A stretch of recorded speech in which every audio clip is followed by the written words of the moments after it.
Hey Ben, what's the Aztec Safety online e-learning website again?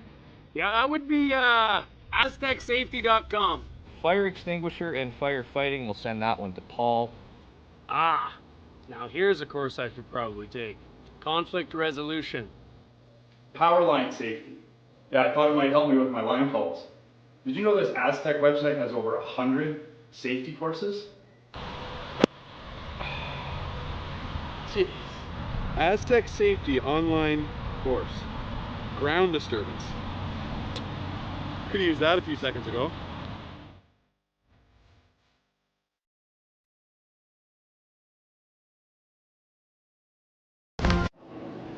Good afternoon. We are live from the Lloydminster Golf and Curling Center with the Aztec Safety Challenge. The game you'll be watching today is between Team Gushue and Team DeConinck Smith. For those watching at home, my name is Ryan Armstrong, and my co-commentator for this afternoon is Monty Armstrong. In terms of the games today, I'll give you a quick snapshot across the sheets. Beginning on sheet 2 is Returnaz versus Libus. Sheet 3 is Jacques versus White. Sheet 4 is the game you'll be tuning into today, and that's Gushue DeConinck Smith. Sheet 5 is Howard Carruthers, and that's also televised. And sheet 6 is Balance and Jacobs, and sheet 7 is Tao and Dunstone.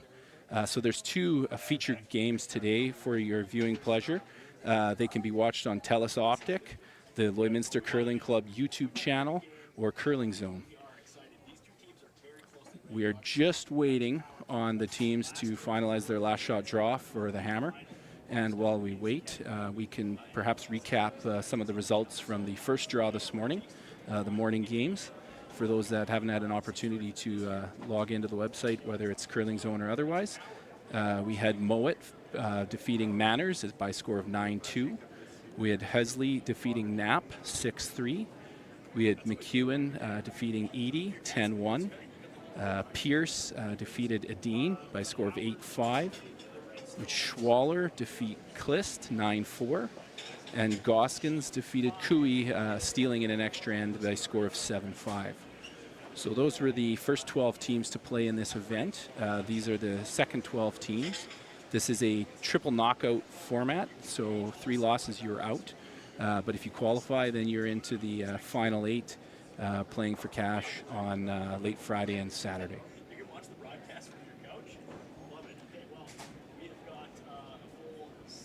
So we've got a pretty good game on tap. Team Gushue probably needs no introduction, but it's lead Jeff Walker, second Brendan Botcher, third Mark Nichols, and skip Brad Gushue. Certainly the teams had a slightly different flavor, with Brendan Botcher recently joining the team, taking over for E.J. Harnden at second. This team has been out on tour obviously since August, early September. They've had a few events under their belt. They are obviously the reigning Canadian champion, and they will be Team Canada at the 2025 Brier in Kelowna. But they've already had runner-up finishes at the PointsBet Invitational, the Grand Slam of Curling Tour Challenge, and the Grand Slam Canadian Open, as well as a 4th place finish at the Pan-Continental Championships. Their opponent today, Carl DeConinck Smith. For those who may not know, Carl's been a long-time competitive curler in Saskatchewan. Carl has been to many provincial championships in Saskatchewan. The team includes some local flavor. Lead Jax Robson is replacing his father Mike, who normally plays with the team but is out with an injury. Second, Kaylin Dice resides in southern Saskatchewan now, but previously curled in Lloydminster and played in Lloydminster. And his brother Ryan Dice is the third, and he is a resident of Saskatchewan, and Lloydminster, I should say. So, Monty, with respect to 2 teams like this, one of which is the current Canadian World number 3, and Carl, what would your thoughts be in the first end if you were Carl, perhaps without the hammer? Well, I think without the hammer, he has to probably play things in the rings and keep it fairly simple. You know, the Gushue team can make the big shots and certainly score big ends, and you don't want to get a bunch behind on these guys, so I think you want to try to, make an effort to steal, but also if you can hold them to 1 or 2 and force them to take one, then of course you're sitting pretty good with the hammer. Yeah, certainly against these top teams that play almost weekly, and for a lot of them, it's almost their day-to-day job. It is difficult. It's challenging when you're not necessarily a team that's playing weekly, or perhaps even or competing weekly on a week in events, but certainly practicing on a weekly basis. We had that opportunity last year when we curled in this. And then it shows you play against the teams that are doing it all the time. Can't afford to miss too many shots, even half shots, because they jump on you pretty quick. There's usually not a whole miss by any of these top teams in the world. The ice conditions here at Lloydminster Curling Club are fantastic. The event sponsor, Aztec Curling, brought in Darren Molding to make the ice for the event. We had an ice maker brought in last year as well, and the ice was fantastic. This is the second year of this event. And this is the last shot draw for DeConinck Smith. He's got an opportunity to score, or to secure the hammer here, because Gushue slid a hair deep. This looks pretty good if they can get it there. And I think they did it. Shot, yep.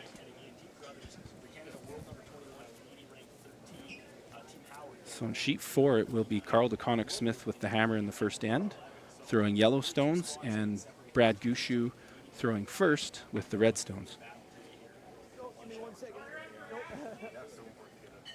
You talk about rankings, and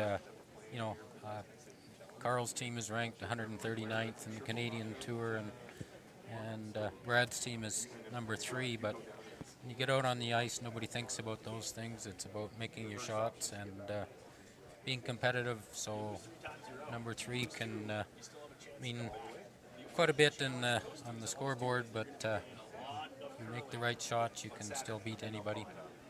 And this is a bit of a home game for 3 of the 4 players in Carl's team. Ryan Dice, certainly Kalen curled here for a number of years, although he no longer resides here, and Jax as well. So. And it's a great experience for Jax to be out here. I don't realize he's replacing his dad in this game, but he's a good young competitive curler, and I think he's going to bring a lot away from this weekend. Oh, yeah, it's a tremendous opportunity for someone of that age. Yeah, get to curl against world champions. So kicking things off for Brad Gushue's team is lead Jeff Walker. A little light, Jeff. Room length. Weight's good. Weight's good. Weight's good. We're close.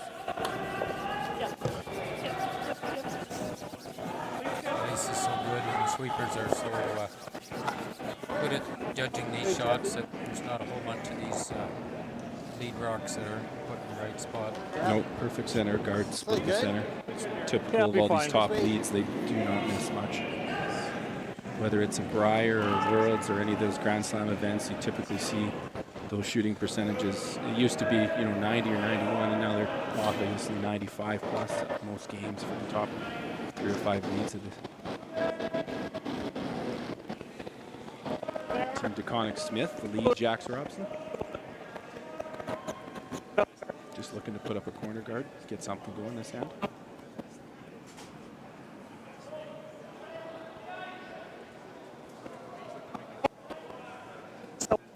Jax has got his first rock underway, and he put that one where it was supposed to be, so it's a good start for his event. And we talked earlier about what we would anticipate Carl's team to do if they didn't have the hammer. I think with hammer, he's still going to be in a similar position. I don't see Gushue really looking to get around the corner here. They're going to play super aggressive behind that center. Yeah, I would think he'll want to try to regain hammer back here. Of course, try to steal if he can. This looks a little deep. So it's behind the tee line, so gives a chance to freeze on it. It's sticking out the other side. Can't hit the ball and behind the corner.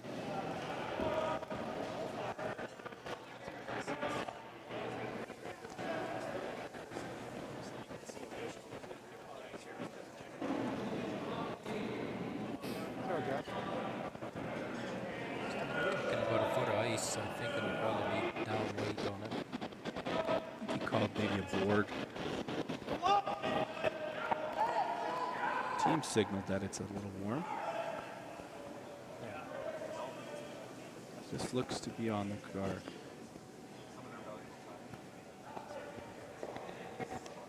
So for those new to curling or unfamiliar with curling, there's what's called a 5-rock free guard zone. These players play with that, so what that means is any of the rocks in front of the scoring area, in front of the colored house, blue and yellow house, cannot be removed until after the 5th thrown stone of the end. You can remove your own stone, but you can't remove the opponent's stone. So because that was removable, the opponent's stone, it gets put back up, and the thrown stone of Team DeConinck Smith is removed. Gushue second, Brendan Botcher with his first stone of the end. We're making use of that center guard again and going around it probably to the top of the 4-foot. This looks like it's a little tight. Oh. Ooh. Great draw. Great sweep by the guys getting that by. That's just a total team shot by one of those top teams. Take a look at that again. There might be the occasional time I'll switch with you, but I'll stay here Just for now. how close that was to that guard. Yep. And the, No one can hear anyone. okay. Jason Cam now, second. So Team DeConinck Smith, the second. Kalen Dice. Kalen's a long-time lead. I think he made the switch this year with this team to play second.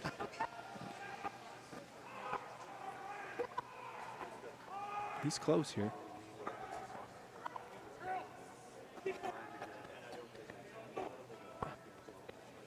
That's a great shot. Just a good positional shot to get a rock top 8 and a little bit of the control zone.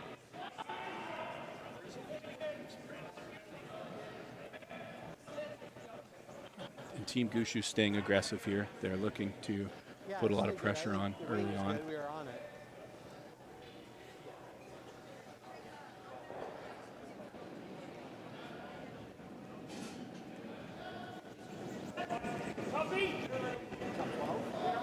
I got top 12.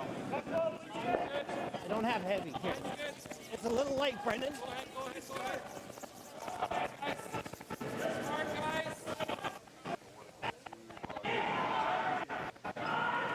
Mine is looking good if they have enough weight to corner it on there. Yeah, they called a little light, and it was probably 4 or 5 feet lighter than the last one. Still a great shot. It's better there than deep, and something that the DeConinck Smith team can freeze to. So it's a great shot.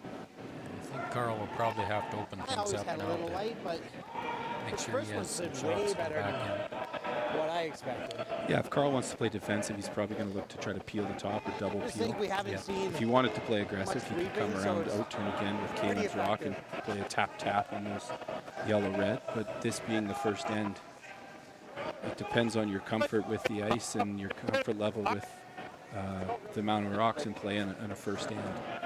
Yeah. Perhaps you can listen into their conversation here. Big effect with the brooms. Like, your first one, I never thought was going to go that far. Your second one, based on the split, I think they're just I was looking happy to with what you threw. I thought peel we'd or have a maybe little get a hit and further. roll corner Coming guard over the out hog of line, it. I wasn't sure we were going to get that close to the rings. He has to be careful. He could take his own out if he catches the edge of that other one. Probably just a touch more weight, Kalen.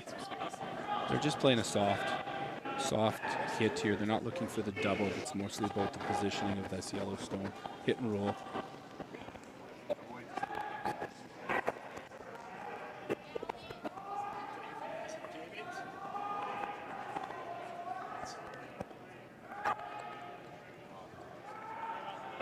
This over curled, so they played a little bit of a plan B.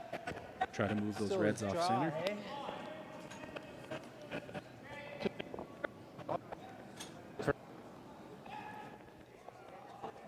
Job accomplished. They probably would have wanted it to either over curl more. The original shot was to hit and roll away.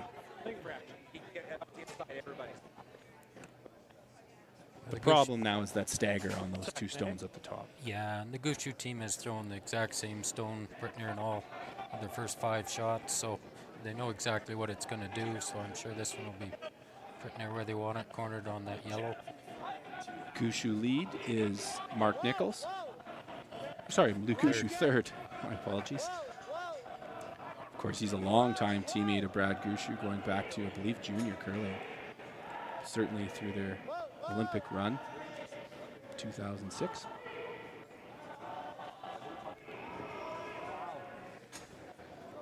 And that's not a bad stone. I think if he would have wanted it a little bit higher and corner on that yellow. Yeah.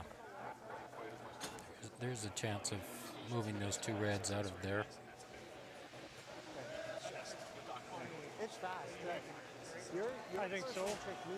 So the discussion was whether they were going to come around and try to tap on those reds, peel the yellow sideways across the face of the red that they just moved, or a straight run back. And I think the call was a straight run back. Straight run back if they can. Either that or that's miss fast. their own yellow, like, but sitting there counting 2. That's gone I think if he each misses time. it, he's going to miss it Because it's the a one I hair threw on the low draw going and that try way. to miss it across the face. That's a good shot. Those rocks are now off center line. They're not staggered, and it'll be difficult for Gushue to guard both of them should he choose. So it's a great shot by DeConinck Smith third, Ryan Dice. He does have 2 of his own rocks here, Carl does, that he can play back if Brad doesn't do something with the one. Gushue's looking to remove that one top 8 because it's the rock that is going to be trouble for him, if anything. But it's not easy for anyone to do that because to peel it out the side, so to speak, you'd probably only be able to throw hack weight at it to get by that top 8. The other option is to sit between the 2 yellows from where Brad's broom is. That looks to be the call. They're just going to draw down. And we don't have hammer either, right? Like, just change up the angle so the yellow doesn't direct into the one that you got to think this is just threw. quick. This will be the first rock that the Gushue team is throwing on the other side of the ice. Okay. Top 12.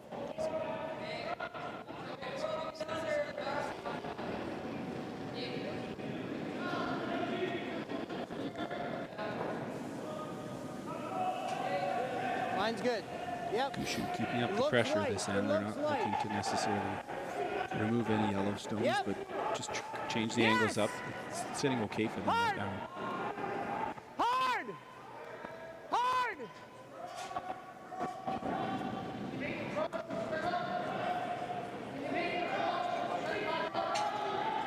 Good judge. Bad. I don't know if it guarded either of them both. I think he can still, may have guarded the one that's in the top of the 8, but I think he can play the other one back. Yeah. Of course, there's some risk if you peel out your own. You're in big trouble. Run pretty straight here. No. Yeah. Slide really good. It calls for basically a straight run back, or maybe 7/8 high side, and potentially remove 2 red stones and sit 1 or 2 buried.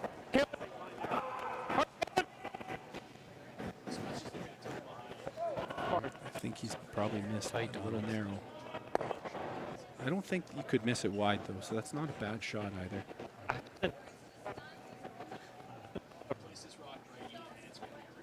Ugh.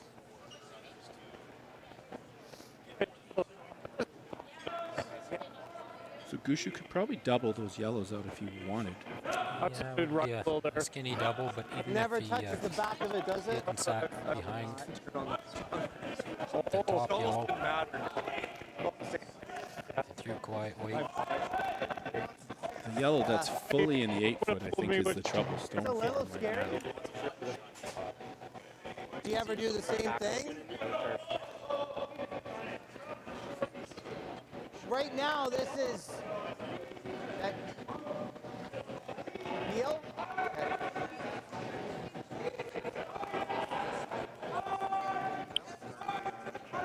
I think the call was to hit the top yellow on the side and half of it and double peel the yellows. Maybe not.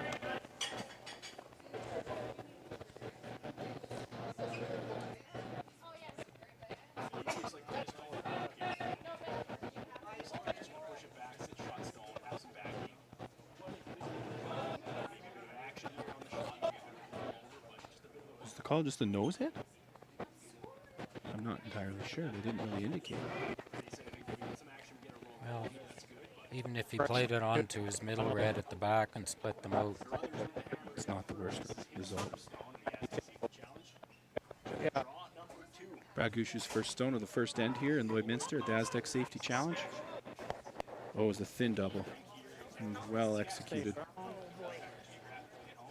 Okay. He's opened everything up and lays 4. With Carl DeConinck Smith set to throw his first stone here of the first end. To the locals, you know there will always be a trick. Just the way you don't. By there does. A little bump. Is he going to go all the way around this one? So in this situation, are you looking to just maximize the space available for your last shot draw, or are you still thinking that you can potentially score 2 if you make a good hit and roll? well, there isn't a real big wall behind them to, he's not tight enough to have backing behind it. So I'm thinking he has to make sure that he's going to score his 1 here, and he could play a hit and just flop and sit in front of the Gushue rock at the back of the 8. Might give him the best chance of getting 2. But Last week, a little bigger than that. Yeah. You think bigger than that? So the shot would either be hit and sit in front of that back red, or try to hit and roll buried behind the corner guard. yes, but he wouldn't be shot then.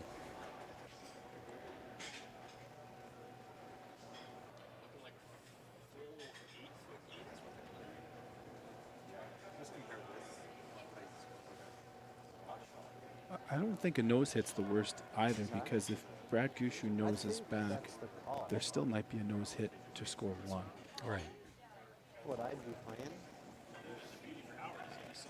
Even just roll right into it, right? Like,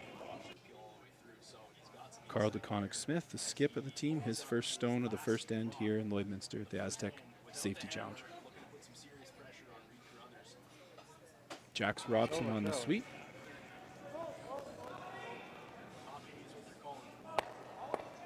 And it's not a bad result. Double and roll in front. It's actually a pretty good shot. It ended out pretty good. If you get a half miss here from Brad, he could have a chance for 2 if it happens to tick the back one out.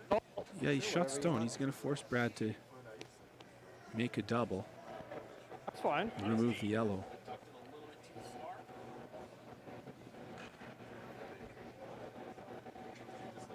Brad could also just peel it and roll out. I don't think Peel it and roll out and force him to draw for 1.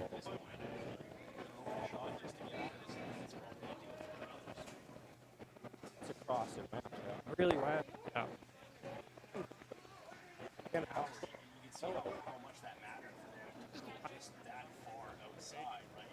Last shot of the first end for Brad Gushue.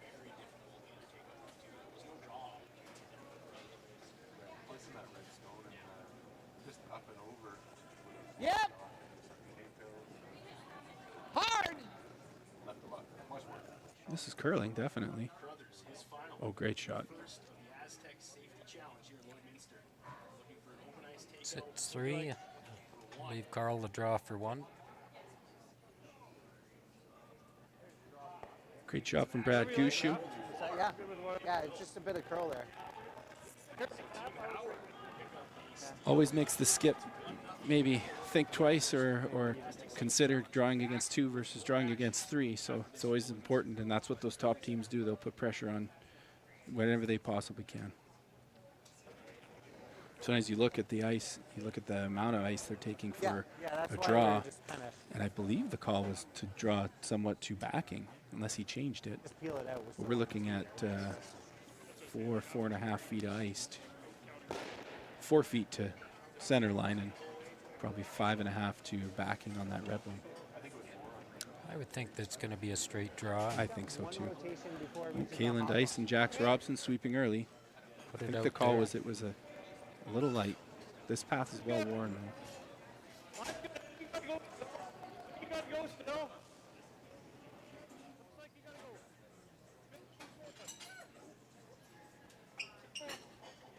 Sweepers are working here to get it there. And And that's a great sweep.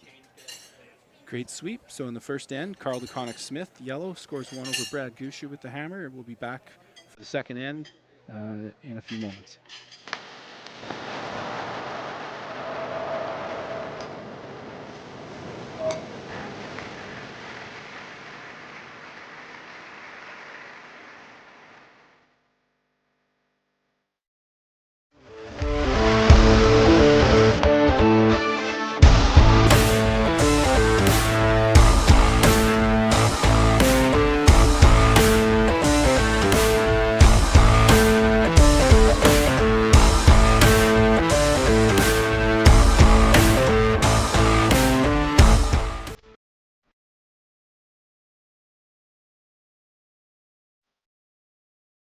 L and ACPA, going beyond accounting and tax.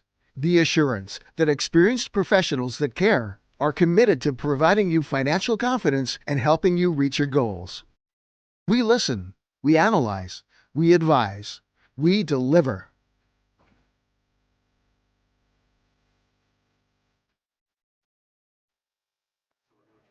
Welcome back to Draw 2 of the Aztec Safety Challenge here in Lloydminster. This is the game between Brad Gushue and DeConinck Smith, and it was a good draw by DeConinck Smith with his last rock in the first end against 3 Gushue counters to score 1. So it's 1-0 for DeConinck Smith over Brad Gushue. Brad Gushue has the hammer here in 2. You know, I'm sure both teams are pretty happy with the results of the first end. I'm sure Carl would have liked to got 2, but Brad did what he wanted to do, is to force Carl, and he now has the hammer and gives him a chance to score multiple points. And with his first stone, DeConinck Smith lead Jax Robson slid just into the top 12, and so the call on the second shot is to just guard that up with a tight guard. Some mistakes on both sides. A big miss from Carruthers obviously opened it up. And then the roll, he was looking to just maybe come away with 1 here, but rolled out. And not ideal first start for Carruthers. Yeah, you can't really say they're shooting the lights out in the first one there. This looks like it's a little full. They'll learn from each one of those shots, and we'll for sure see some better shots here as the game progresses. We're learning the ice a little bit. Carruthers maintains hammer here as we go into the second. Yeah, just an extra few feet of weight. If that had been a little short of that, it would have made probably Brad play a different shot. But now that these are in the rings, he can hit either one of them, and it looks like he's going to play a little hit and roll behind his own. Lead Jeff Walker with his second stone at the end. Yeah, we're on sheet 5. There's another broadcast of the local team, DeConinck Smith, and they're facing off against Gushue on sheet 4. That's on the live broadcast. This is pretty close. Stay with us if you can. Well, I think it's so special too. I mean, you got a high school kid. Hit and roll, not quite buried, but still a great shot. Yeah. It's already got Carl playing a little bit away from center line, so.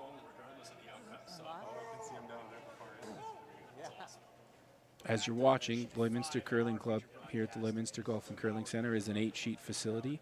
They have 6 sheets used for this event. The ice is not the usual typical curling club. It's more of an arena-style ice curling. The rocks have been touched up to make sure that they provide a lot of curl for the guys. And it's really a premium event in terms of what a lot of these teams will see throughout the year.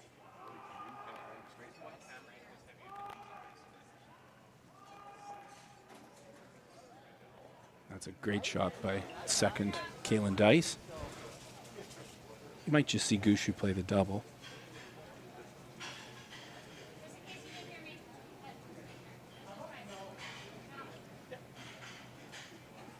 I think he's going to ignore those yellow rocks and try to put some pressure on DeConinck Smith's team and put one in the edge of the 4-foot behind his own rock.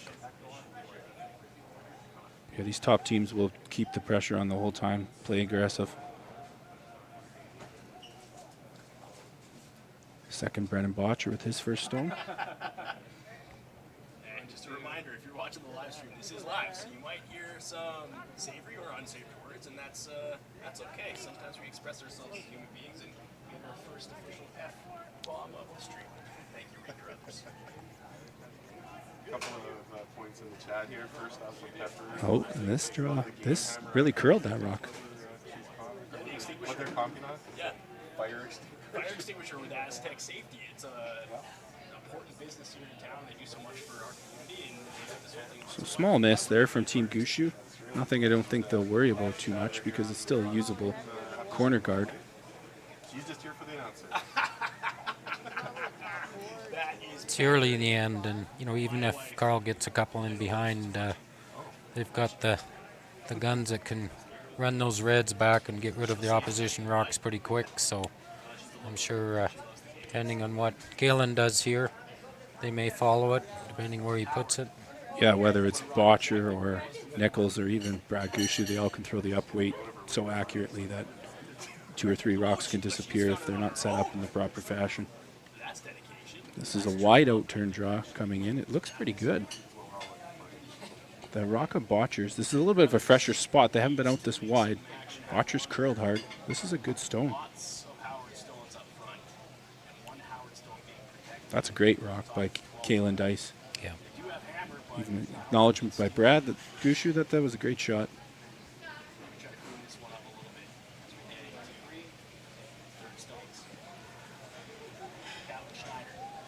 Brennan Botcher's second stone, as we just advertised, there's going to be a up-weight run back come through here. Really good shot.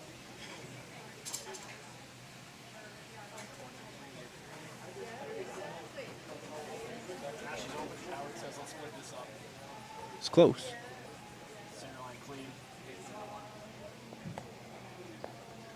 Pretty well executed. Yeah. Run double, didn't remove it, but it's out in the wings where it's probably not going to cause too much consternation for Brad later on in the end. And he left the one at the top of the rings, and it's going to make Carl make a play on it. And as an added bonus, he now has a double corner on the side that he can go behind later when he gets the opportunity.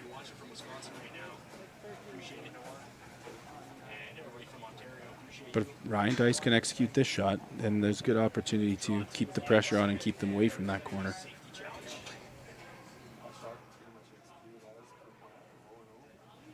Just a soft hit and roll. Pretty close. Oh, that's a great shot. Great shot by third Ryan Dice. Cuts off the corner guard for Gushue and removes the redstone.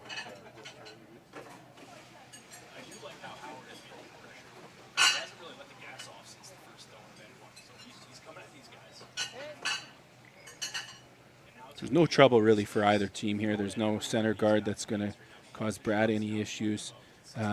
And certainly there's no redstones right now in the rings that are going to cause DeConinck Smith any trouble at this point. I think Carl would be very happy having Mark Nichols throwing weight at 3 rocks in the rings.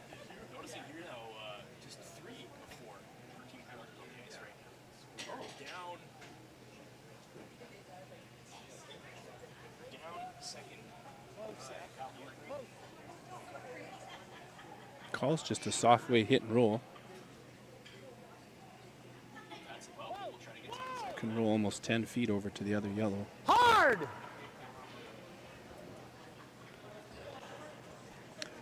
Rolled to a pretty good spot. That there is a straight run back for Carl. But that's a positional shot. Now they're playing towards the corners. They're behind the corner guards. And it's going to be an opportunity potentially for Gushue later on in the end to go behind if there's a miss. Especially with the in-turn, makes it even.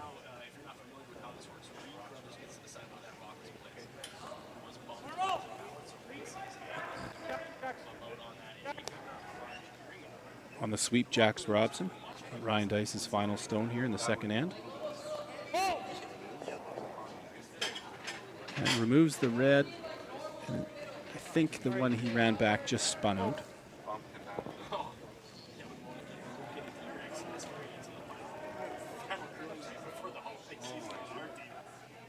So Brad could just straight draw here behind the corner. He's talking about a hit and roll as well. Good hack. I think the thought is they don't want to leave a control stone up top. Okay.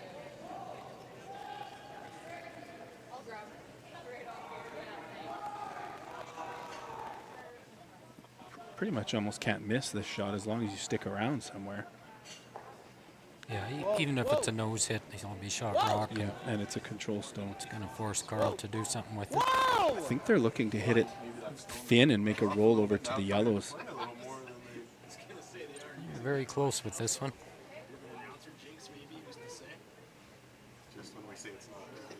And that is a great hit and roll by Mark Nichols. It is shot stone. It's going to force Carl DeConinck Smith to play out to the wings.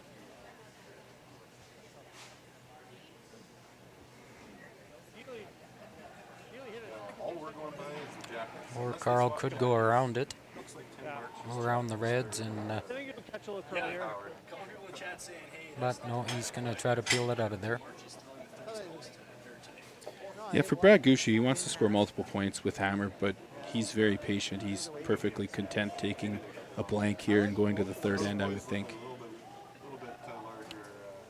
But if Carl hits and rolls away, I would think you'll see Brad go around that corner. It's not easy to get rid of the Carl's rock at the back.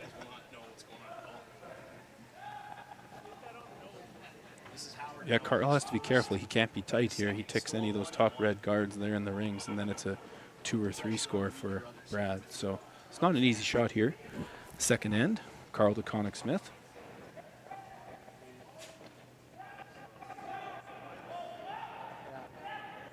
Jax Robson on the sweep. This is tight. This is tight to the guard. Gotta get around it. Now they curl it. Now you gotta get to it.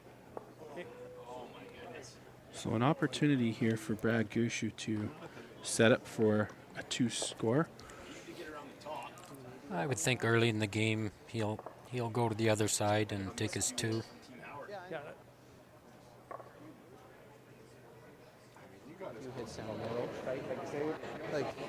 Yeah, now that top corner was peeled, that redstone's fully exposed, so it's pretty hard for him to go behind and not leave a double for Carl DeConinck Smith. So take what you were given, set up for a 2 spot, and hopefully execute in your last stone.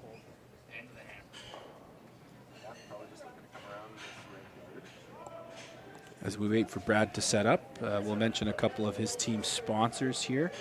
Pennacon, Kubota Canada, Maple Leaf Foods, Oxford, Eastlink, Orange Store, Connect Hearing, Hardline Curling, and Asham Curling Supplies. All those teams help, all those sponsors help these teams get down the highway and across the pond, as the case may be, and curl at a high level for 8 months of the year.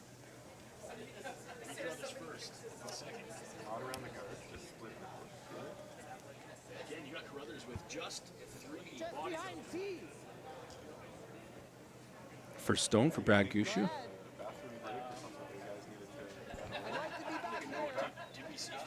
Must be close to the tee line. The sweepers are just cleaning it. Yeah, they don't want to leave it high and leave Carl a potentially hit and roll buried, so they want to get this deep, and any hit and roll might not even be shot stone. Yeah, give him a new spot at least.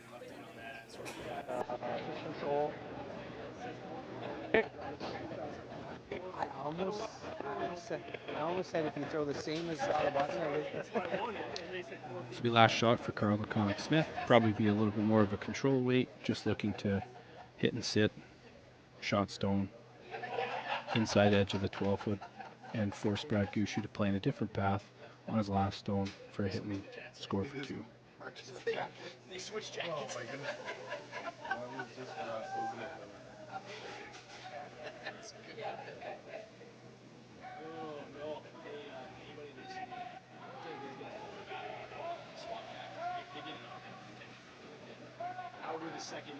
A lot of rotation by Carl. Caitlin Dice on the clean. That's a finish shot right there for action you normally wouldn't see on that side of the ice. This little smile from Scott Howard too on that. And a little bit either too heavy or too early on the sweep, and that's a rollout. So it'll be a draw for 2 for Brad Gushue on his last shot here in the second end. It looks like Brad's going to throw on the same spot. He knows the weight from his last one. So. And it's tough because these guys are so good that Carl's trying to I mean, a nose hit's a good shot, but it would just leave Brad the same path. So what he's trying to do is make it as difficult as he can on former world and Olympic champion to roll a little bit of ways, and he just rolled too far. But it's what you have to do at this level to try to make these guys miss. Brothers looking to peel this one out of there and roll out. Hammer going into the third. So Gushue perhaps just testing a different path here. Not much there, he makes it. Pretty near where he threw his first one though, and looks like the same result. Looks like Slides a it good into draw. the T-line for white. 2. So at second end was Brad Gushue with the Red Stones scoring 2, and after 2 ends of play, it is Gushue 2, DeConinck Smith 1. I don't remember a time when curling wasn't a part of my life. When I wasn't putting in the sweat and hard work to be the best that I can be. Clocking in the time, the effort to practice day in, day out. Curling is more than just a game. It's a family, a community. And when it's time to play, I know I'll be ready. Hardline, supporting hundreds of our next generation athletes.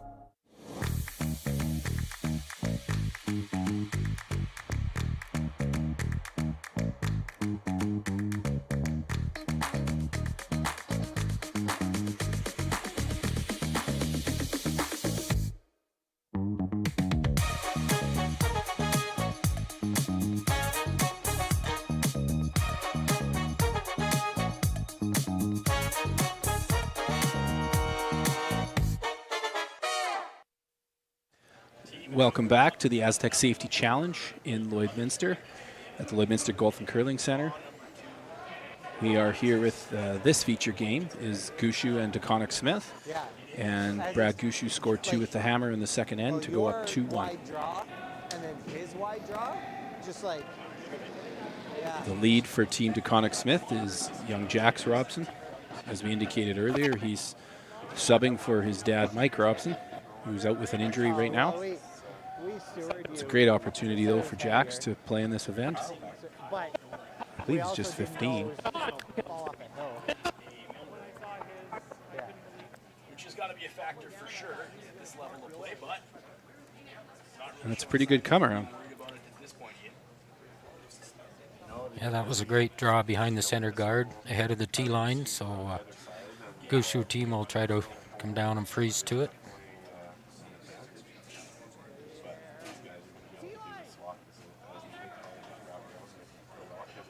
This event, a few changes from last year for anyone who was watching online or perhaps was at the event. There's new lighting in the arena, which I think has provided a big change. There's a lot less shadowing. Not that it was bad before, but completely new lighting throughout from the city of Lloydminster. And the event itself has 2 large TVs on sheets 1 and 8 showing the replays and the coverage that you see at home or wherever you're watching.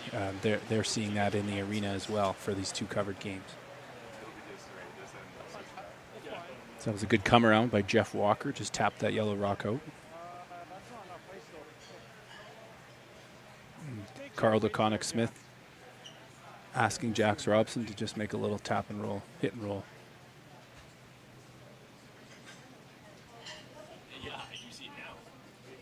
And I'd say we have 80 to 100 spectators here in the arena, sitting on sheets 1 and 8 between the Arby's fan zone and the MNP lounge, which is good to see. There'll certainly be additional people sitting upstairs we are behind the glass and downstairs behind the glass that you might see. So it's a well-attended event last year, and we anticipate that it'll be greatly attended again this year. DeConinck Smith's lead made a nice hit and stick, and so they're sitting 2 at this time. Attendance will probably also be helped by the fact that we're about 45 or 50 degrees warmer this year than we were last year.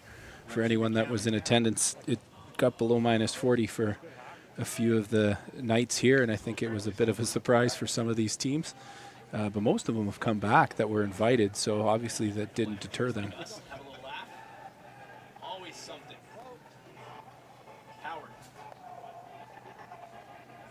Just a wonderful shot by Brennan Botcher. Perfect hit and roll behind the center guard.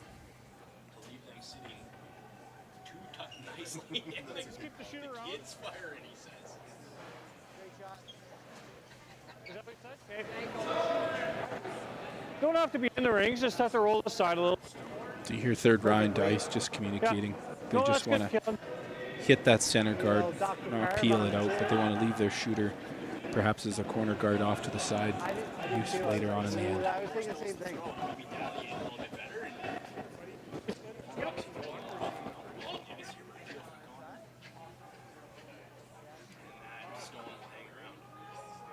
Soft weight here by Kalen Dice. I'm sure he was looking to get a little bit, but they haven't seemed to be able to hit the running backs as consistent as you might see. And removes that center line guard.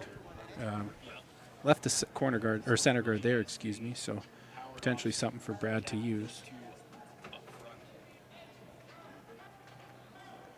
That rock did curl up, but Carl did indicate that it was a little softer weight than he expected, so. Yeah, that rocket curled, I think, on him on the first end, too, so it might be something they watch. I know Ryan typically knows which rocks curl and don't curl, although the rocks were touched up, so that doesn't impact it as much as they normally would for a club play. Some people saying they can definitely hear the skips, they love the commentary, they love the streaming. Now, this is a world-class thing here. I think the call here was just for a hit and roll away. We're just, Ian and I are just a couple of local curlers saying, hey, we love the game, we want to commentate, so. Yeah, I think even if it sat on the edge, I'm sure he wouldn't mind. Mark Nichols on the sweep here.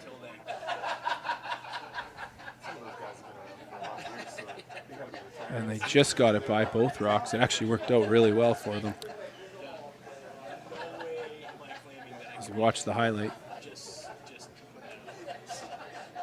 Feathered their rock in the rings. Oh, there was a good 3/4 of an inch there. Great shot. It's going to make Carl run it back to clean things up.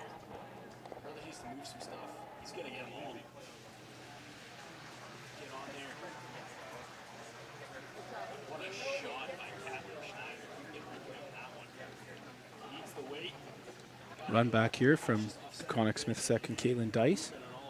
Here in the third end. Yeah, that's really a redemption from some of the shots previous ends here because he was probably fighting it a It's little close. bit. It's a good shot. It's still usable as a corner. The way it did. Good for their confidence. Yeah, they were in a bit of a spot there. That was a must. And now we might see a game of cat and mouse with center guards going up until a double peel is made. As Mark Nichols throws this guard, we'll go around the rink real quick just to update on a couple scores. In the third end, after 2, it's Libas 2, return as 1. Libas has the hammer. On sheet 3, it's White 1, Jacques 0, and Jacques has the hammer. Our sheet's Gushue 2, DeConinck Smith 1, DeConinck Smith with the hammer. Our other televised game is Howard 1, Carruthers 0. Carruthers has the hammer. Sheet 6, Balance 1, Jacobs 0. Jacobs has the hammer. And then sheet 7, Dunstone 2, Tau 0. Tau with the hammer.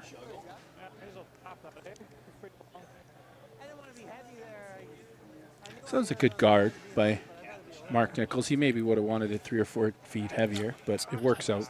Yeah, I think it's a little bit longer, and with the curl that there is on the ice, and Carl's going to try to come down and bump those back and sit top 4. Probably be shot if he can make this.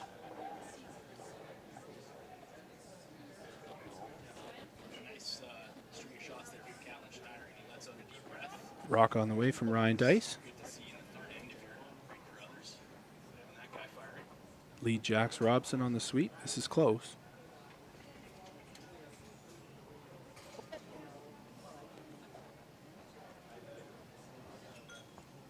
Rubs the guard. Seemed to move more than they expected, I think, because they weren't really jumping on to sweep it to start. Yeah, they weren't overly concerned about the line off of the release, so perhaps that rock just curled on him.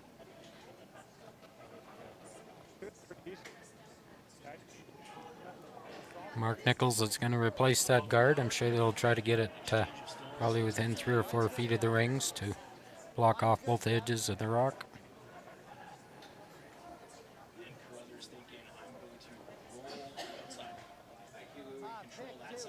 Oh, Mark Nichols said this picked, and it's just come to a grind. And that one really came down quick, so. Just made it over the hog line, so that picked up some debris on the ice. Yeah. Maybe a bit of a break for DeConinck Smith.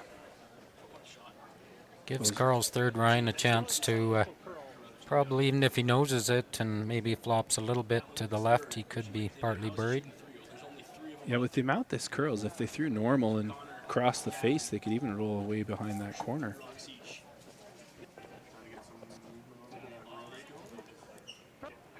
This has got a curl, though, to remove both. It's curling up nice.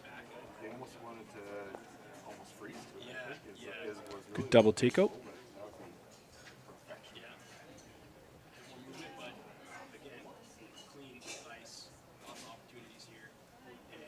Yeah, Carl was stuck in no man's land. I think he could have hit that perhaps a hair thinner and left the red one behind the yellow. And of course, if it curls a little bit more, he could have got the roll behind the guard, and they were just in between those two. Still a good shot. So there's a chance now for Gushue to hit and roll behind that long center, but like I said, it is a long rock, and I'm sure Carl can chase it if he does make the perfect roll. Yeah, I don't think you'll see Gushue make any mistake like rolling too far, rolling out. They'll want to keep the pressure on without giving any freebies. I don't mind that play. What else you do? You draw behind the yellow. There's that guard there. There's a lot of space. Brothers can come down on it. I don't mind. Brad Gushue's first rock here in the third end. This is the kind of shot that I would ask our skip to play. Seems like 10 exactly. He rolls away. So the comment you heard from Ryan Dice was that Carl could probably hit that red one that Gushue just threw and roll away, if you will, underneath those yellow corner guards.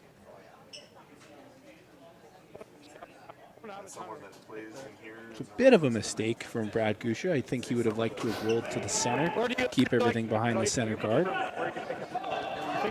Yeah, it's probably giving Carl the best chance to get something hidden with where he did roll to.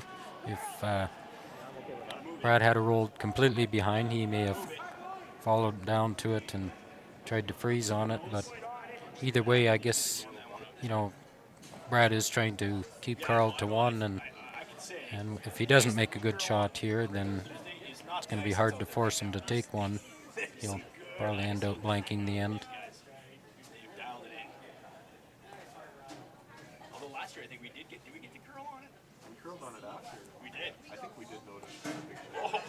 First shot for skip Carl DeConinck Smith here in the third end, the Aztec Safety Challenge.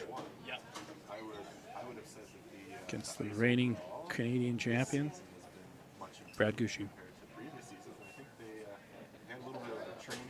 Rock on and away.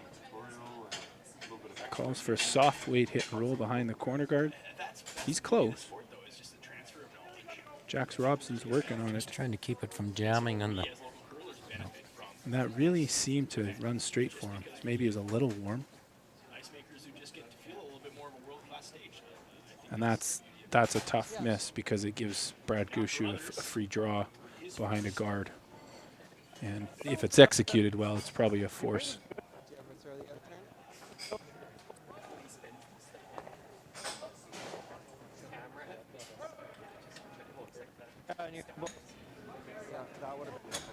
And it looks like Brad wants to try to put it just top 8 foot to try to keep it as close to the long guard as he can, and it'll make it a little tougher for Carl to come around it. They know this side of the ice. I think they threw it for the first 4 or 5 rocks in the first end, so they obviously are comfortable with this in-turn, as you will, going away in the third end, and that's the turn they want to throw here and just try to tuck a corner and make Carl make a shot in his last one. Yeah, maybe a few concerns with the third rock picking coming up short here, but as long as they keep things clean, they shouldn't have that issue. Last rock for Brad Gushue here in the third end.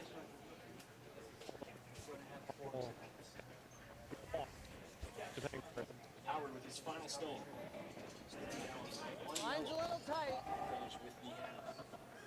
Hear the call from Mark Nichols. Just right here. Just wants the top rings, or it's going to come out the other side. Just in. Just let it stop. As the rock comes to a stop, top 12 just biting top 8, but it does poke out the other side, probably a third of a stone. 15-1? What you have? Okay. You hear them calling out the times, 14-8, 15-1.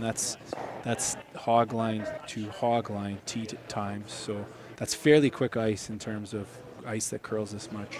That's fairly speedy in terms of the draw weight. But gives Carl an opportunity to blank this end.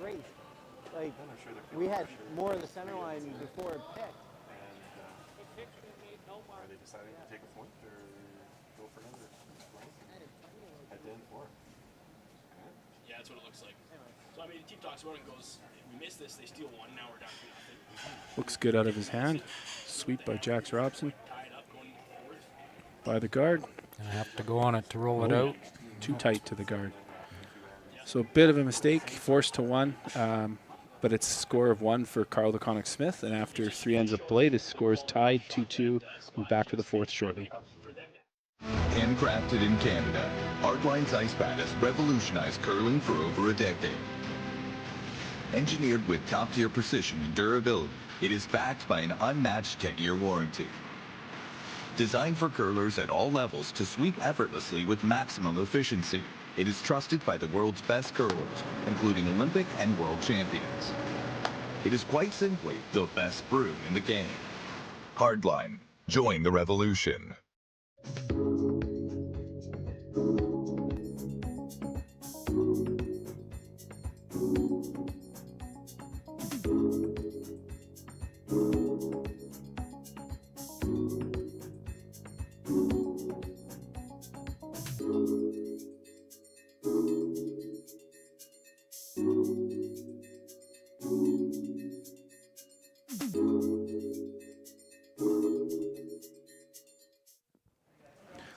Welcome back to Draw 2 of the Aztec Safety Challenge in Lloydminster, Saskatchewan.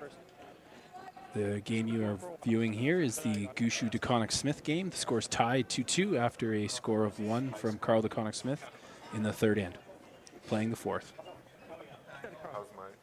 The other game available to you on Curling Zone, the Lloydminster Curling Club's YouTube channel, or TELUS Optic is the Howard Carruthers game. That one still bit on you. That one bit on you a little like To start the 4th end, DeConinck's lead. Jax has thrown up a guard just off the center line, but the weight was good. It just needed to curl another couple inches.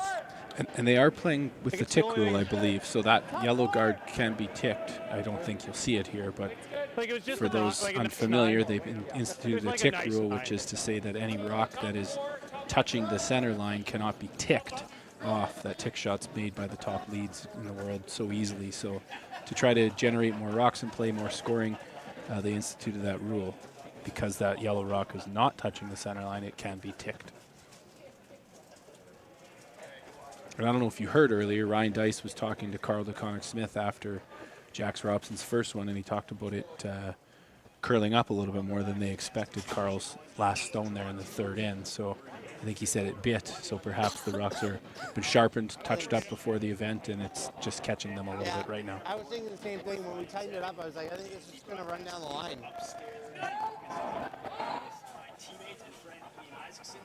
Jax Robson with a hit here, and I think he just got that going a bit. Ryan Dice trying to save it on the sweep.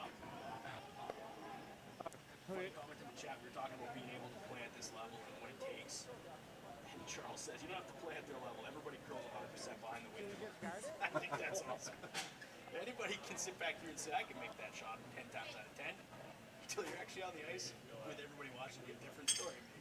So an opportunity for Gushue to lay an early 2. Use that corner guard that was just generated. I think we heard Mark Nichols talk about guarding the red one, but Brad's electing to perhaps play it a little safer and go behind the corner.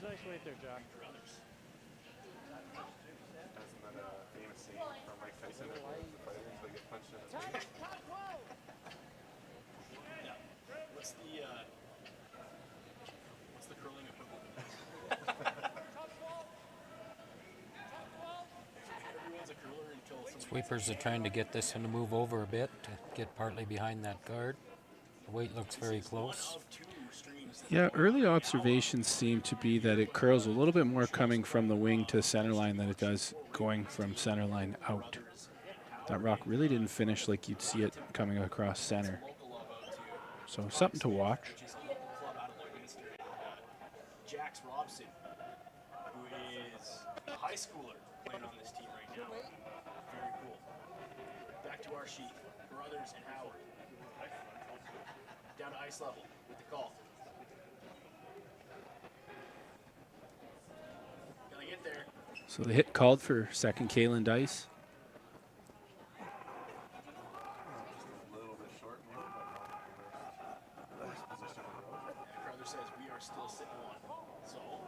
Sweep held that there nicely. That's a great shot. Good roll. It's going to make him try to hit, roll back behind that corner again, but it would give a chance to set up a double. And sheet 3, Jack and White. Just 1-0 there for White. Yeah, Gushue's not even going to mess around with an in-turn hit. He's just going to run his own back sort of with a soft weight hit. Hopefully get some separation on those rocks. If you look at Brendan Botcher throwing his first stone here in the fourth end.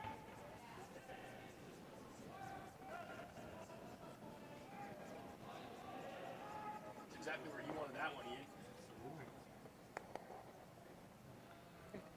So they're grouped together here, and it's an opportunity for Carl DeConinck Smith to make a double and clean up the end early on here.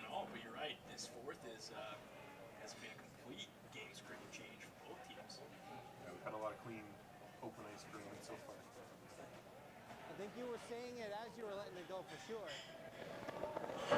Why is this rock not falling? Hard. I'm not fixing this. You're fixing it.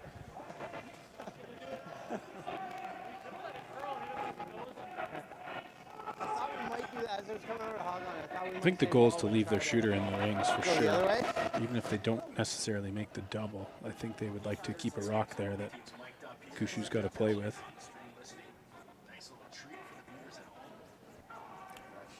This is curling hard.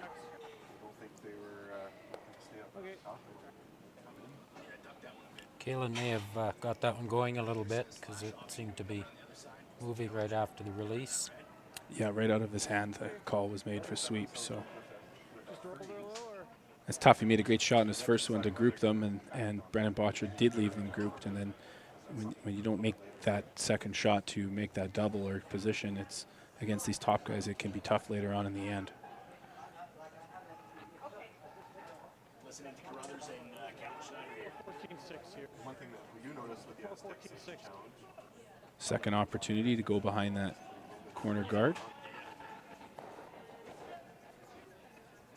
They're working on this one. Yeah, this doesn't look like it's T-line for sure. It's short. Might get it to the rings, but that's going to be about it if it gets there. A good sweep by Nichols and Walker, just biting.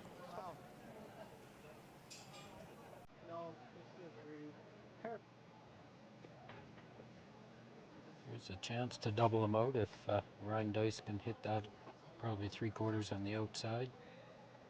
I always go by the color. I guess there's a question a bit on the ice as to whether it's in or not. I think Carl's playing like it is. Third Ryan Dice, his first stone of the end. Run back here. His brother Kalen on the sweep. Pretty well executed shot. Acknowledged by Brad Gushue and Mark Nichols. Gets the team out of trouble, certainly.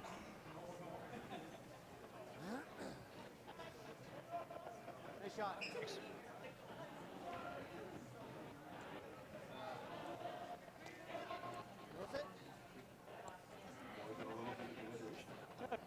They had to hit it high and almost remove that corner guard. If they'd have nosed it and left it there, I think you'd have just seen Brad go behind what would then be a double corner and have even more trouble for Carl DeConinck Smith, but it's nice and open right now for him.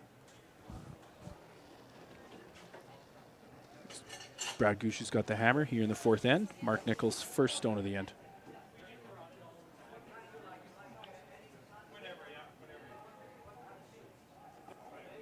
I think he wants to just hit and sit right there, make it a little bit thinner double, but that worked too for him. Plan B, that worked out well. There's a thin double. He may even just play to hit and sit in front of it.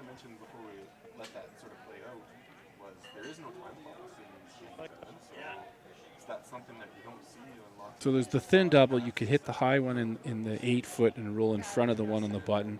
And the third option, which they're electing to do, is hit the one on the button and roll behind the red. I think the thought process being Brad then has to make a short run back, and if it's not executed properly, it groups them together for Carl's first shot.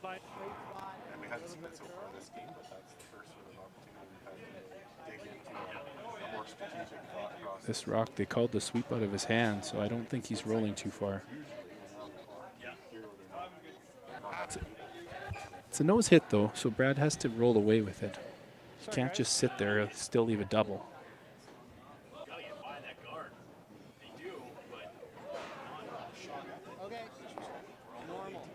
But if the roll away is made, then the double becomes a lot harder for Carl, and he'll probably only get one shot at it.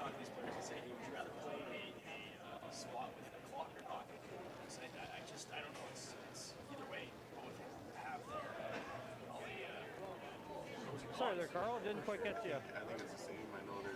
This one looks very close. They're sweeping a little bit to try to get it to move off that center. And he threw the out turn across the face, which would have had a flatter roll and leaves less of a double. But the double is there. Carl can throw big weight, so I'm quite sure thought is that if he hits 3/4 of this, both rocks will go.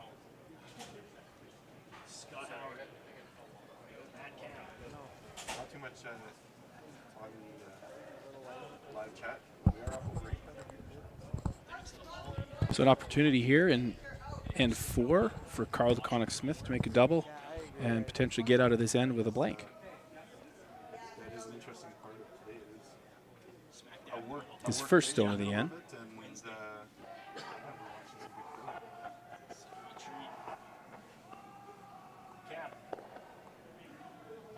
PO8 on the way. Must be close.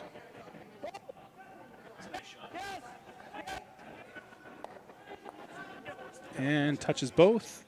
Makes the double, rolls out. Great shot by Carl DeConinck Smith.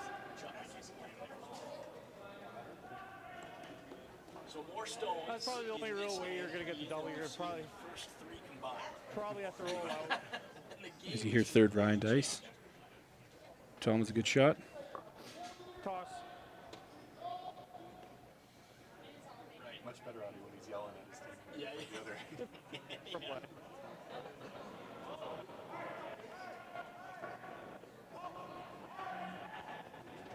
See Brad Gushue draw to the wings here. Earlier on, drawing from the wings to the middle, it seemed to really curl. So we'll just see whether this rock curls as much or perhaps maybe a little straighter. Three guard, and then see what he does, and then you can toss a high guard after, right? He's coming around. I'll just 1-1 game. Low scoring thus far. go high guard. Brendan Botcher, Jeff Walker on the sweep. They just want this anywhere in the rings to make Carl shoot at it. It's close. Split the tee line, pretty good weight.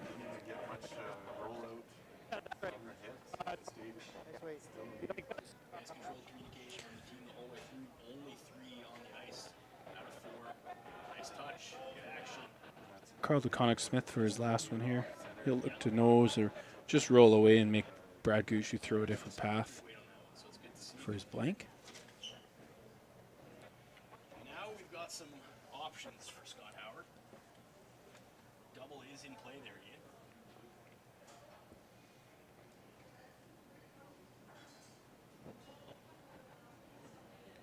With a little bit more weight. From the hack, Carl DeConinck Smith, his last rock in the fourth end. They want to stick around. Lead Jax Robson on the sweep. Came across on the opposite angle. They're going to get rid of there. And nose hit. Good shot. That'll leave Brad Gushue the hit and roll out to blank this end.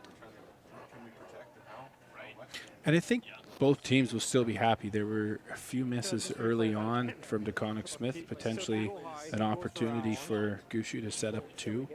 But there was a good hit and roll by Kalen Dice, and then again by Ryan Dice with a run back to group those stones and set it up for Carl to make that double on his first one to get out of this with a blank. So I think both teams will be relatively happy. Oh, for sure. Yeah, for sure. Yep. Last shot, Brad Gushue, fourth end. Blank is made. Remains 2-2 after 4 ends of play.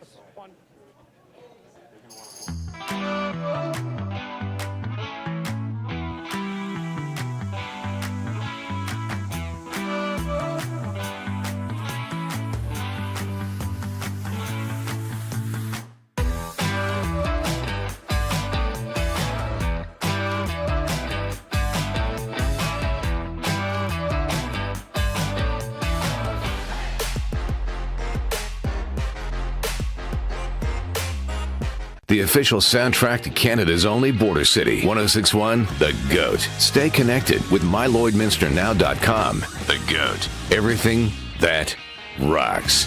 1061 The GOAT.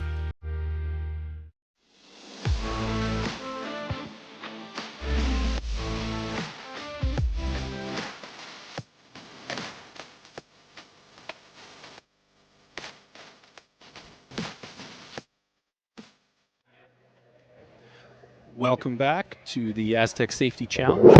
Draw 2 here, game versus Brad Gushue and Carl DeConinck Smith. First game for both teams of this event. And after 4 ends of play, we are all tied 2-2. It will be Brad Gushue with the hammer with the Red Rocks playing 5th end.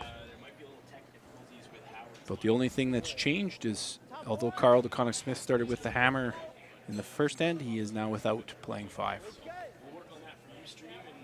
And as you said, Ryan, both teams will be happy at this situation. You know, Carl's playing top team from Briar last year in Canada, and is tied up going into the last half of the game. And for Brad, you know, like you said, they started without the hammer. They've got it going into the last half of the game. So yeah, I'm sure both teams are happy with what's going on so far. And it's 2 experienced skips, so their first game of the event, they both sort of feeling out the ice and getting a gauge for how it's curling. They've had practice opportunities, but certainly they haven't gone with a lot of rocks in play or a lot of guards in play, as they're playing a little bit conservatively, I would suggest.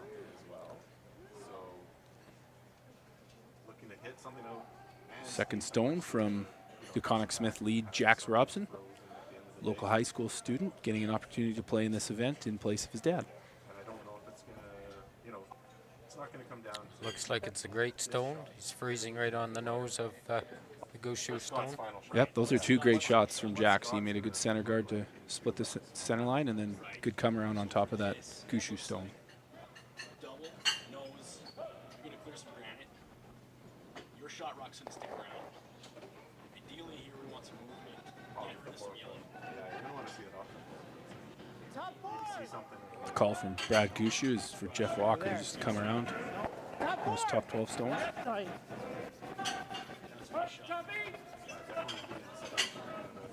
think this looks tight.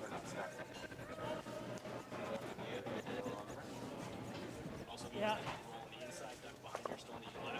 Tight and a little light. Okay, Jeff. So 14. So I got 14-9, so it's probably like 14-3 over here. Here, Ryan Dice with the call for the ice, 14-9. So out wider, it's perhaps a little bit slower. He said 14-3. Those are hog-to-hog times. An opportunity here, if they can bury one, to put a little pressure on Brad Gushue. I think if you see that buried, you'll see Brad walk up and peel that center guard. You don't want to leave him the triple.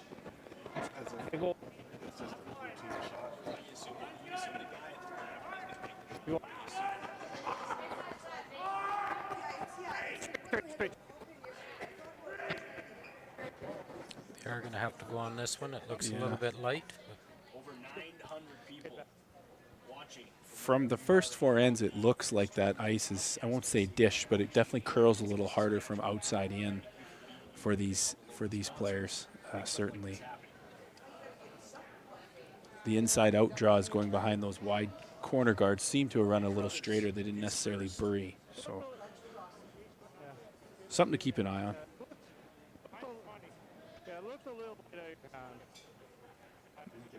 Now the opportunity goes back to Team Gushue and Brennan Botcher to go behind that guard, put some pressure on.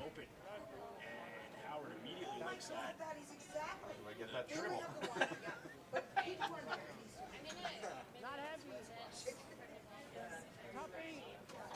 Said not heavy, so they're on this one right away. You know what? I didn't know that he was. And they're sweeping it the whole way.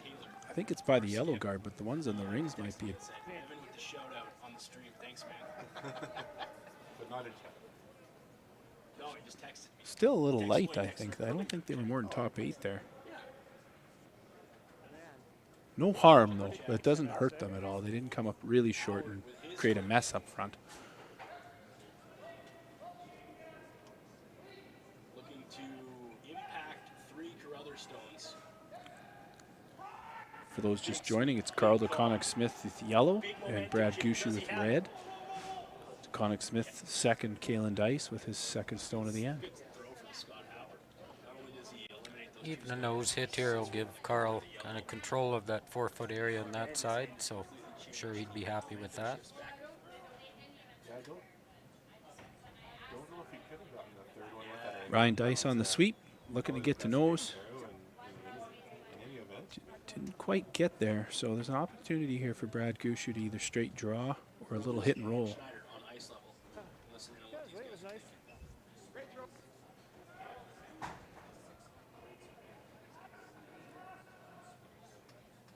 Reed's just put enough rocks in play here. Is going to probably force Howard to take his one. So, the tail of the tape so far, Ian, is the team without hammer has been kind of controlling these ends. Putting a lot of pressure. Yeah. Look for a little bit of team discussion here between Brad Gushue and Brennan Botcher. But that's the case so far in this game. As we look to the final 2 stones in the 4th. Brothers with his last. Without hammer. Maybe a chance of almost doubling the yellows out of there or poking that one out in the open and leaving the 3 reds in behind cover. Yeah, the yellow rock that Jax Robson threw in there is in a good spot right now for DeConinck Smith, that potentially later on in the end. So I think Brad might want to reorganize things, but looks to me like they're just drawing. Looks like a straight draw through the hole. Just a couple more feet. Yeah. Like, no. So Howard opts for a easy hit and roll is what I'm reading from him. As we take a second look at this Carruthers shot. That's all there. I think the early call was it's all there for weight. See Mark Nichols' hand up that it's heavy. Looks like it might be on that yellow also. Yeah, it's not curling. It's definitely going to hit that yellow.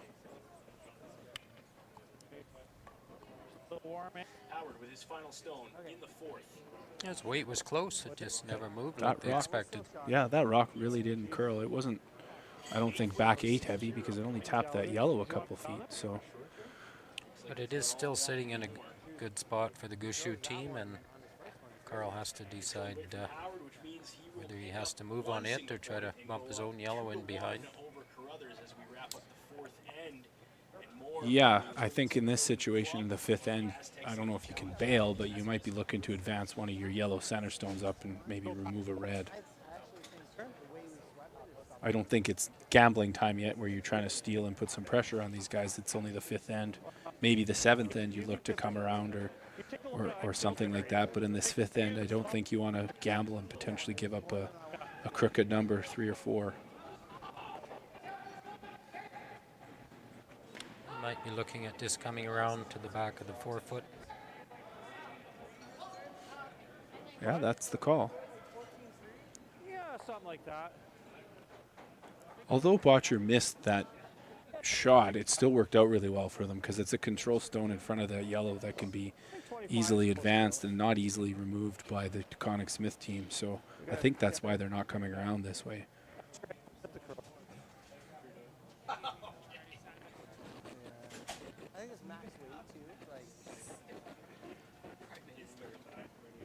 Third Ryan Dice with his first stone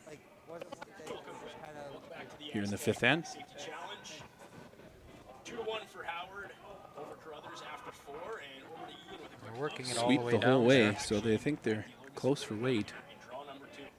Yeah, we haven't touched on sheet 7 or 6, I don't think yet. In the It's a pretty good shot. But Team Dunstone is playing Team Tau, and they're up 4-0. And it's DeConinck Smith laying 1 with a good draw, good team shot there. That's interesting.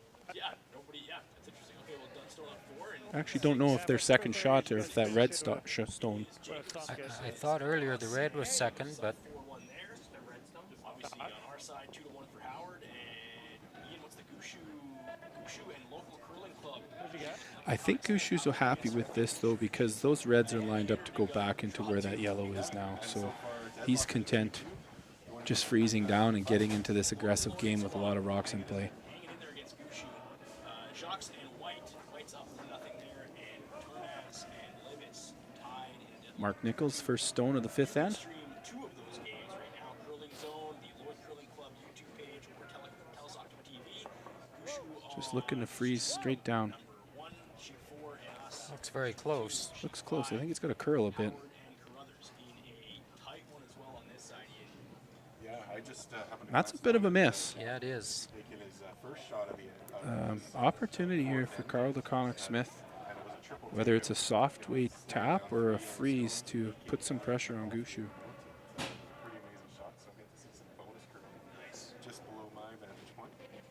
6 inches heavy and just a hair wider combination of those two, but that's certainly a miss because he would have rather been in front of that Yellowstone overlapping, and it's not. The Yellowstone's not even behind the red, so an opportunity here for Carl DeConinck Smith. Carl did point to push it through the rings. So I'm sure he'd like to flop a half a rock or 3/4 of a rock to the inside. Yeah, I know his hits here is no good. They have to roll under.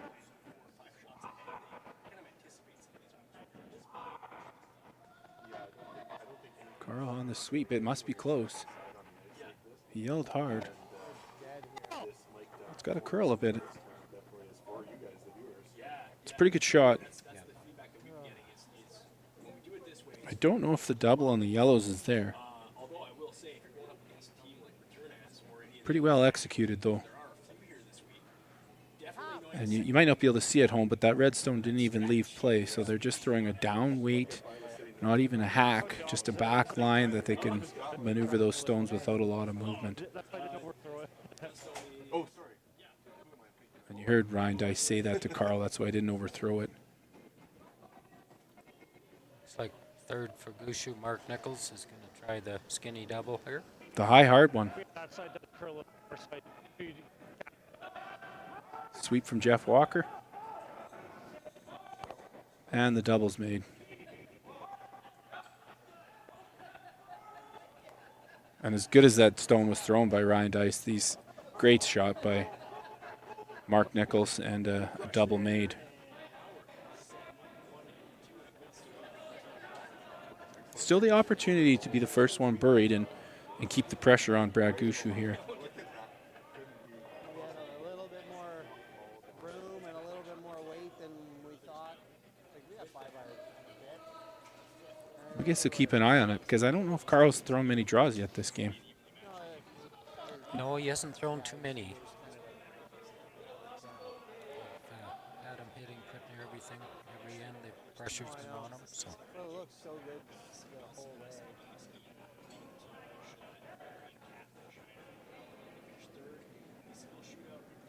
Fifth end without the hammer. First shot for Carl DeConinck Smith. Looking to make an outturn draw buried around the center. Looks like lots of room out there, but the call is that it's light.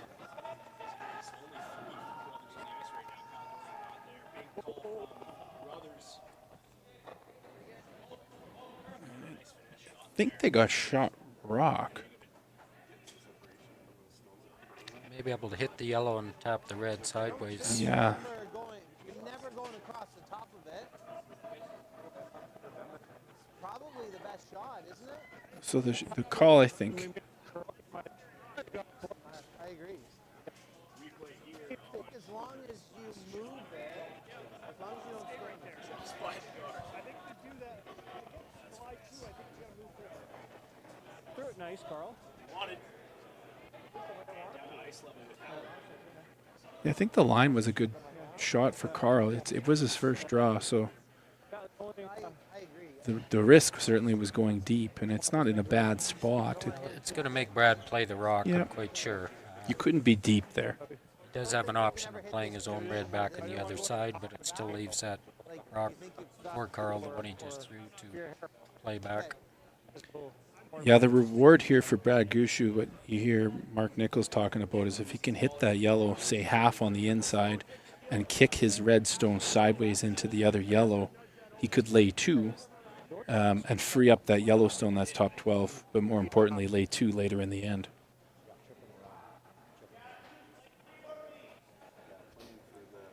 After the discussion, it looks like that's what they're going to play.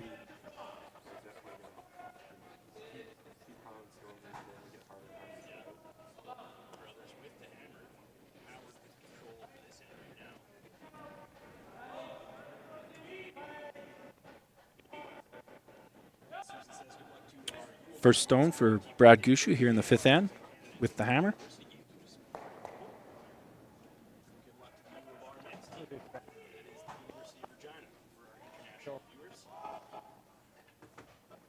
Shots on the way. Up weight, out turn hit.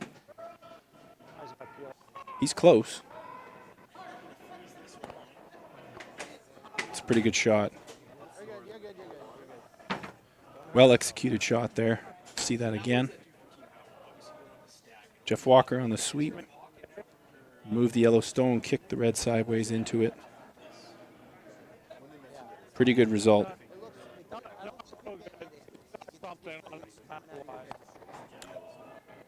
Carl could possibly make a quarter rock double and be sitting two if you can peel them both out.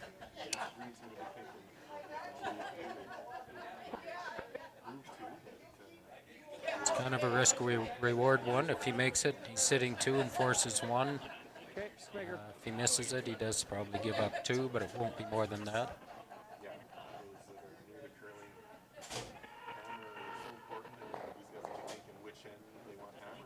Made a double last end on his first stone to get the team out of trouble. Opportunity here to make another double and force if the double's made.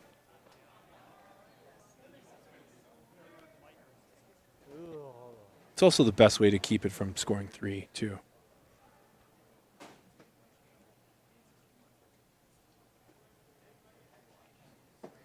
Last rock on the way from Carl DeConinck Smith here in the fifth end.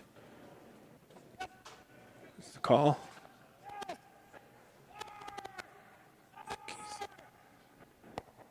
Nice try.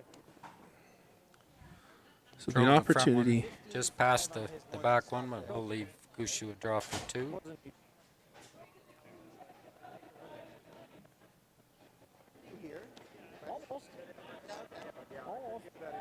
That was a good end back and forth here. Both teams had opportunities to set up for Gushue with a multiple, and certainly DeConinck Smith the opportunity potentially to make Gushue face something difficult, which he did in his first stone. He had to make a good shot.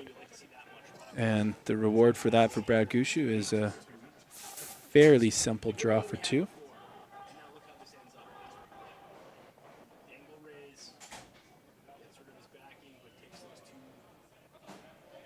Just needs to bite the 8-foot.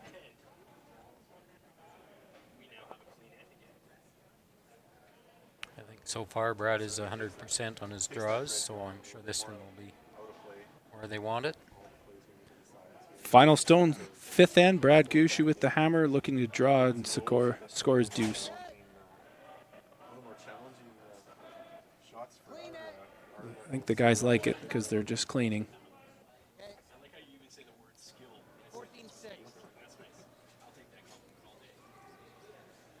Fairly routine draw for these guys. It's a score of 2 for Brad Gushue, and after 5 ends of play, it's Gushue 4, DeConinck Smith 2. We'll be back with the 6th end in a few moments.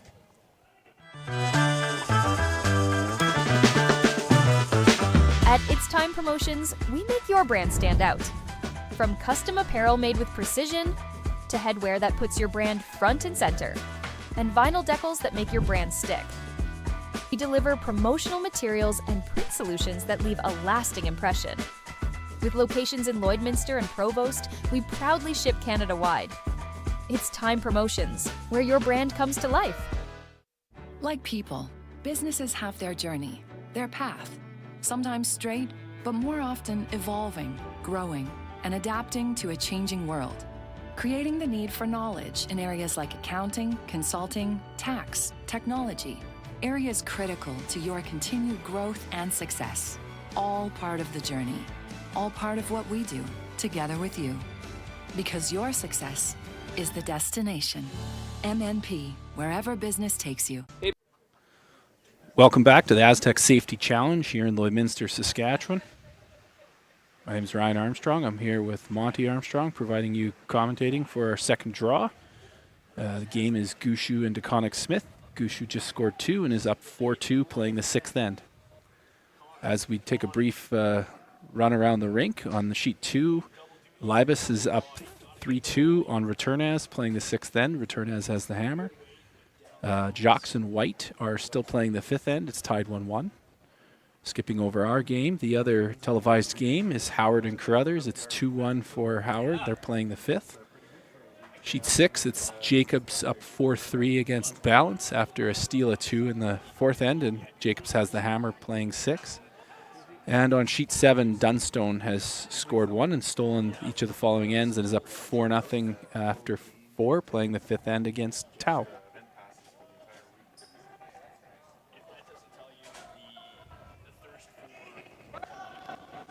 Our 5th end has started with lead throwing a top 4-foot shot, and the lead for DeConinck Smith throwing up a corner guard, so Carl does want to try to get something going here. So he's hoping to get a few corner guards up and put something behind and make Brad chase them.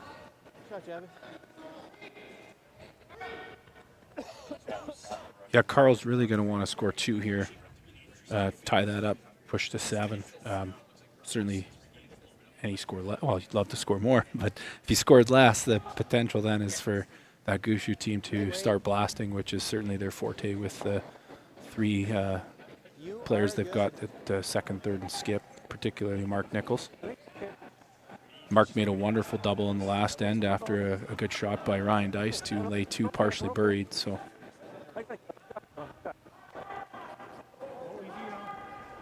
And Carl's lead, Jacks, is throwing up another corner guard, so they are getting some things going.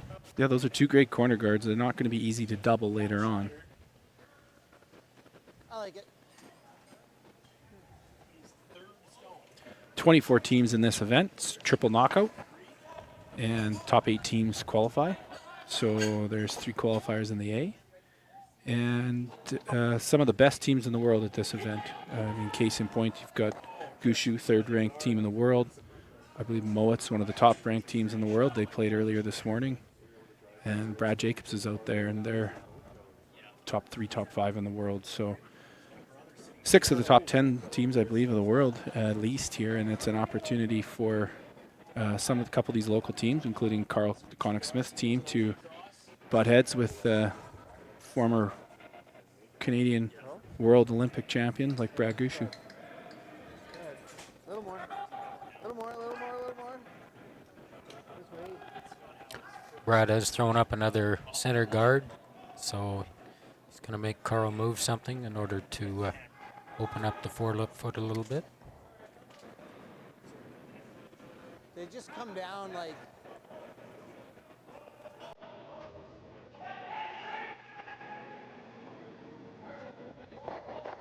Yeah, some of the commentary between ends, and then again from Mark Nichols, I think they're getting a little bit tricked from the ice. I think the comment was that as it gets across that 4-foot line, it really starts to grind a little bit. And and dig in. So something to watch, maybe between the 4 foot lines. It's, I won't say a little bit slushy, but perhaps a little bit slower between those lines. Is something to watch in the later ends of a game.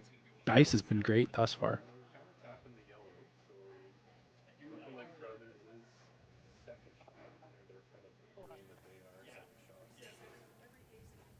Kalen's been asked to just play quiet weight and bump the Gushue rock back and promote his own into the rings.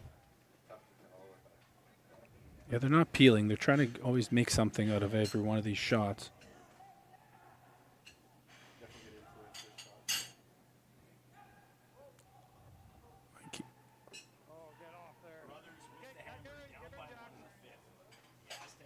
He's going to still get something out of this, too. It looks like it'll spin into the rings, so. Wasn't what was called, but it still works out for them. I left both rocks in play and one of them in the rings, so it's making Brad go after the one in the rings.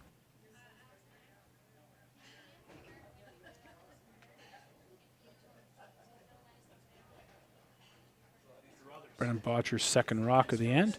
Seemed to curl out here earlier, so see what this does.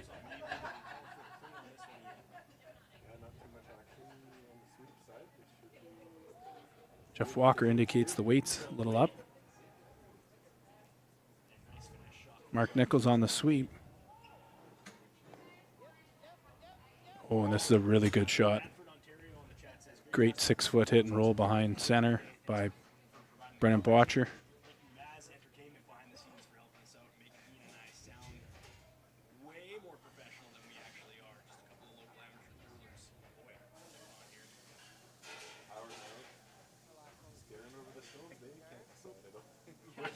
And this is what these top teams do, is when they get a lead, they really make you chase. They're not going to give you an opportunity to go behind those corners openly. They're going to stack a couple rocks up behind the center guard and force you to play their game.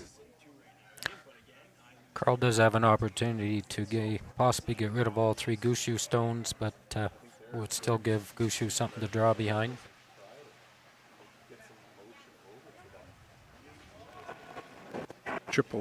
Potential triple takeout on the way.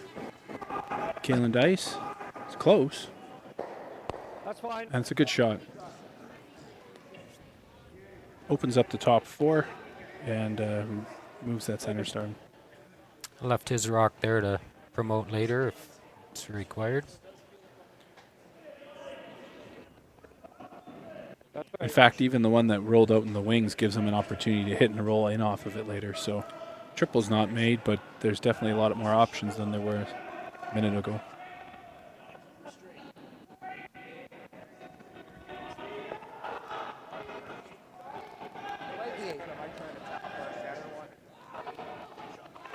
Gushue will look to replace that with Mark Nichols' first stone.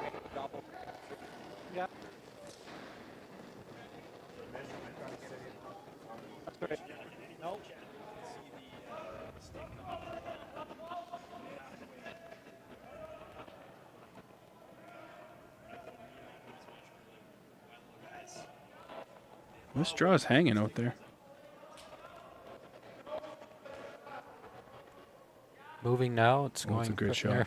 Exactly where Brad called it. So separation between those rocks in the rings, that the one top 12 and now the one back 4, it makes it less likely that you make a run double. Move that center. Up that center. Yeah.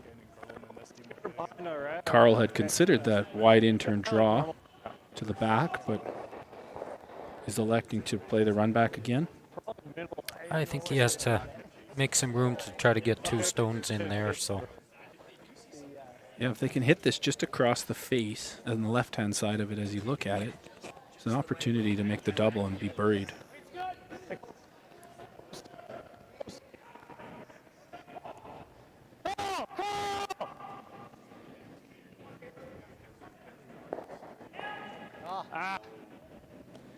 It's a good shot. They would have liked to have stuck that one top 12 and potentially been second shot. The hole is a little smaller for Mark to draw through now. They might come back the in-turn, I don't know.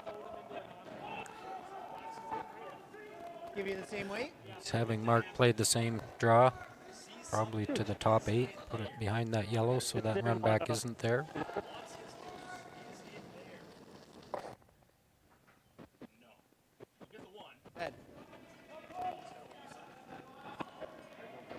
Yeah. Walker and Botcher on the sweep. Nichols' last stone of the end. This looks to be a little less. And he's a little light and tight. Plucked the hole, but still left Ryan the run back, or he could come off that side one, as you mentioned earlier, Ryan, and possibly roll to that shot rock. Yeah, bit of an opportunity, a bit of an opening here for DeConinck Smith, last third stone. The question is whether you hit and roll or you in-turn draw. I think Carl likes the draw. Carl's looking at that draw. It's probably a higher percentage shot.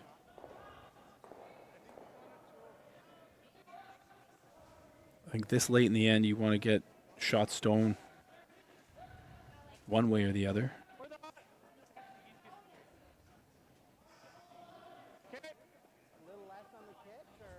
And there hasn't been as much played on that side of the ice, certainly coming home, and I think that's what's driving the call here, which is a tap back for Ryan Dice. Just looking to get it in the 4 foot, ideally be shot. The tap back's a good shot, but you have to have the perfect line, because if you're an inch off either direction, it's a chance that that one you're promoting doesn't get shot. So I think this is close. Ryan's really good at these. He's good at these long taps. He's out here often practicing them just like that. Yeah. Looks like he's shot stone. And it is shot. That's a great shot. Especially where it finished up, because now if Gushue wants to play the run back, he's got to navigate his redstone back 4. So that's an excellent shot by Ryan Dice and puts the pressure on.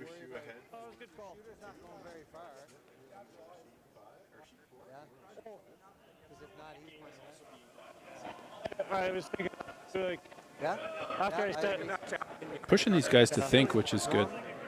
yeah, backing. I don't think They have not backed down yet. you're never going through there. We got shot, eh? I think normal. Just play the roll. Well, that's a good thing. Yeah.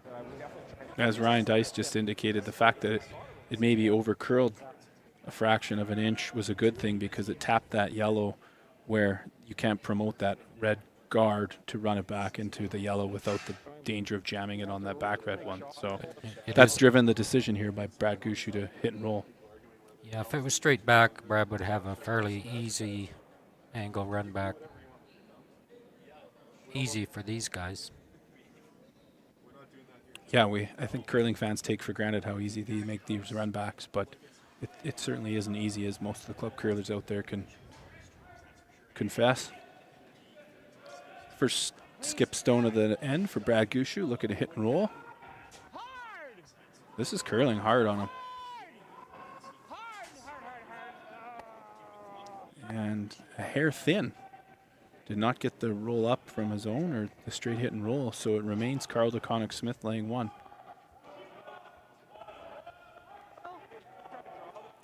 And a bit of a miss. I think the miss probably would have been heavy or thick as opposed to thin, because it leaves a red stone behind that yellow.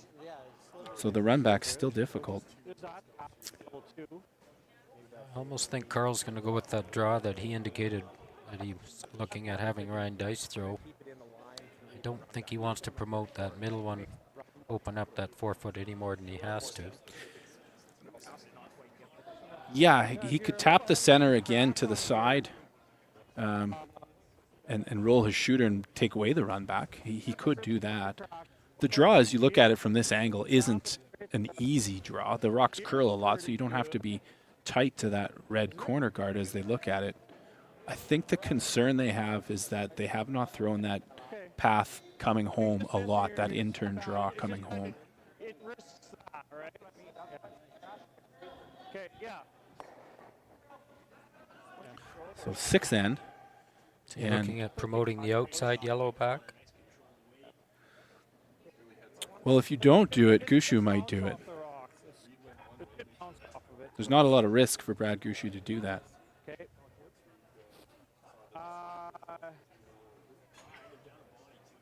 I think you could go even a hair more there. No.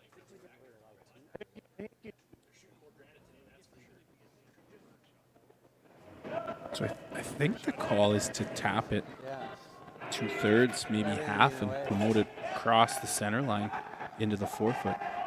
Yeah, I think he just wants to move it back to get second shot with it. But he can't tap it to his own, I don't think, to the face of his own and get second shot. Doesn't look like a lot of ice to play a bump. He's moving it out now, taking a little bit more ice. Carl's have run a little bit straighter, I've seen too, it looks like, compared to perhaps the rest of the team.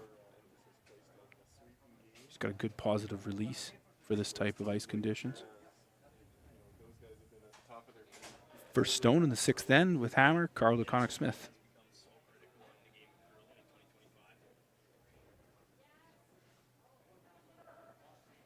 Top weight shot. I think they indicated it's heavy. So the plan here is probably to tap it to the side. It looks close. It looks a little heavy. Oh.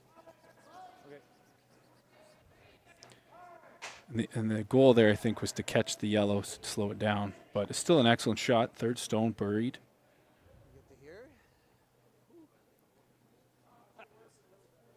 Just a tiny bit. When it hurt heavy, I think, what else? Then we play the crash all day. Oh, yeah, for sure. Yeah, it was close. We got a piece of it, didn't we? Yeah, I touched it. Yeah. We touched it. Gushue looking to draw, beat him there. The potential to lay one buried if he can get one in there. Yeah, I wasn't too concerned about picking us up. The risk is if he rubs one of those guards and makes the hole easier for Carl to draw for 2 on his last shot. So a little bit of risk reward here, and that's typical for these top-end curlers. They're not afraid to take on those shots with the opportunity to potentially create a steal or certainly a force if he can well execute a draw. I don't think he wants to play with anything on the other side because he could set up a potential 3 if things didn't work out.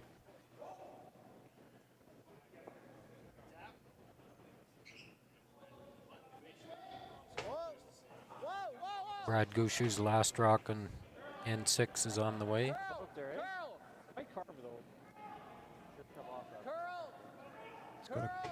It's got a curl a long way. It's coming, but I don't know if it's gonna. But they didn't open it up, so it'll only be a tap.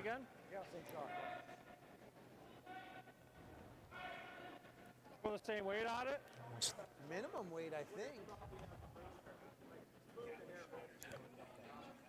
And that's minimum. So no open draw. It's a tap back here for Carl DeConinck Smith. Probably just for 2.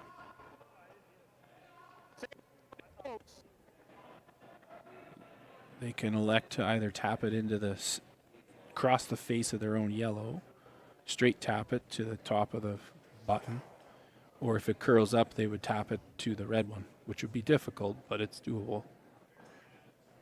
I don't think you'll see them throw big enough weight to make the 3, because by doing that, they could almost give up one by throwing that weight. So I think you'll see a conservative weight here, a thin tap at the top for a potential 2 score.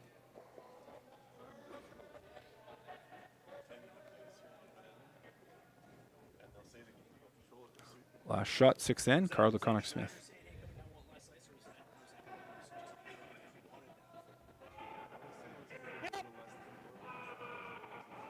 Calling the sweep. This rock's curling. No, over curled. Just came off the hill a little better there. So it's a score of 1 for Carl DeConinck Smith, and after 6 ends, it is 4-3 for Brad Gushue. Ben, what's the Aztec Safety online e-learning website again? Yeah, that would be aztecsafety.com. Fire extinguisher and firefighting, we'll send that one to Paul. Ah, now here's a course I should probably take. Conflict resolution. Power line safety. Yeah, I thought it might help me with my line calls. Did you know this Aztec website has over 100 safety courses? Jeez. Aztec Safety Online Course. Ground disturbance. Could've used that a few seconds ago.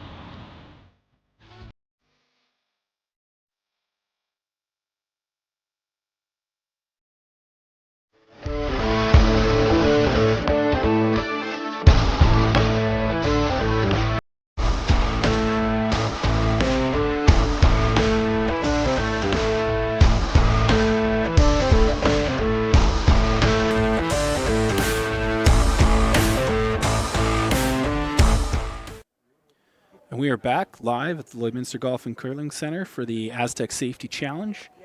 Second draw of this event. First game for all these teams on the ice. Your feature game is Brad Gushue versus Carl DeConinck Smith.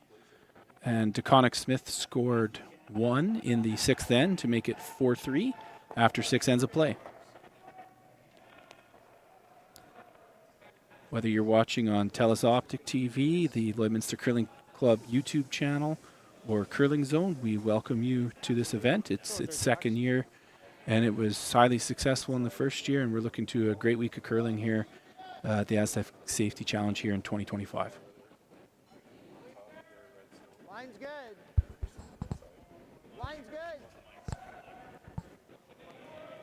First rock of this 7th end was started with a center guard just off center line by Carl's lead, Jax Robson. See Jeff Walker with the come around, top 8.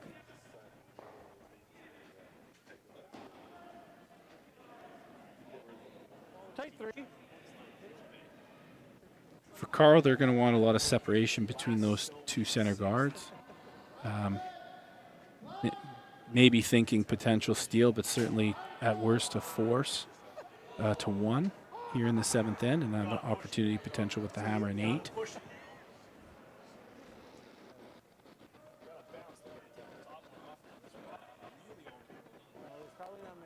It's been a fairly well-curled game for both teams. First game of the event for both, so getting a feel for the ice.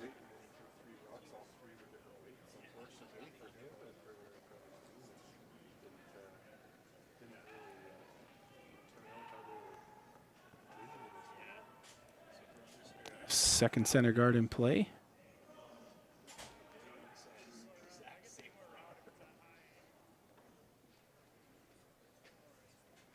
What these top teams seem to do so well is they know that there's going to be a little bit of pressure coming from the DeConinck Smith team and trying to either force or generate a steal, and so they typically position their rocks very well in the 4-foot, and if things look good, they'll guard, and if things don't look good, they'll peel early and force a blank and have hammer coming home. Brad Gushue, I think, would be happy with either scenario, a blank or a 2. That's right, and of course you set up that situation by putting these rocks like Jeff Walker has here.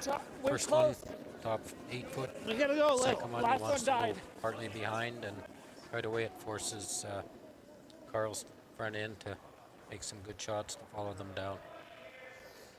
This one's a little bit deep, so Carl does have a chance to come down and freeze on it. Yeah, 2 ends ago we heard Ryan Dice say 14-3 was a good draw weight for T-line. And then you just heard him say he got 14 there, which would be hog to hog, and it was a little deep. So the ice seems to be holding up relatively well. Sorry, Jeff. And an opportunity for Kalen Dice to freeze one on and put some pressure on Gushue. The first one really came down. Yeah.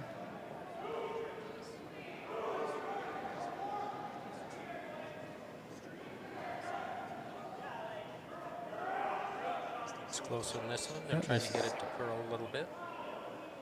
Looks a hair warm. Good speed. It curled up at the end. Brad looks like he's going to clean things up here. He doesn't need all those rocks in play.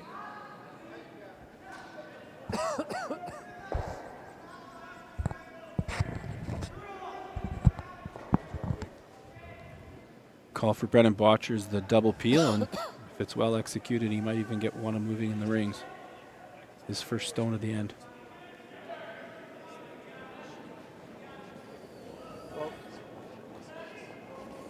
peel on the way. Yeah, good shot. Pretty good shot. Real nice.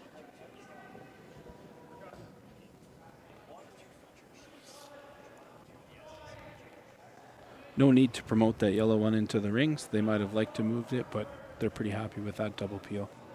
Yeah, and I think all Carl can do now is replace that guard and hope to get a mistake shot. somewhere. Yeah, it'll be a bit of a cat and mouse if the guards are made. I think they'll both be content to throw guards and peel, and someone's going to have to make the first move, either running them into the rings or playing into the house. Just burnt it.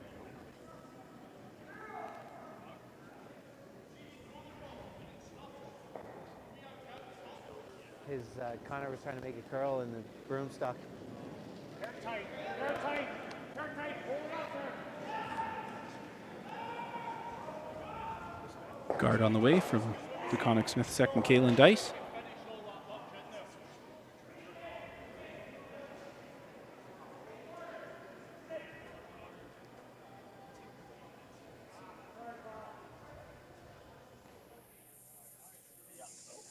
Brad steps out. I think he's just going to peel things again. If he can catch the edge of that red in the rings, he'd be happy, but keep the front end opened up. Yeah, I think the goal for DeConinck Smith would be to split center and guard both that red one top 8, but also the yellow one back. The risk, I think, in purely guarding their own yellow is that red top 8 is promotable onto the yellow, so they have to be careful with a wily veteran like Brad Gushue because he could change things up. Another great run back attempt by Brennan Botcher, just missed that red one. Oh, it's close.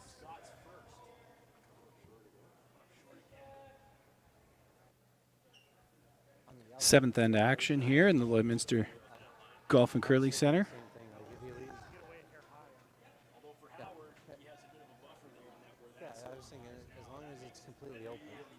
Third stones, Ryan Dice.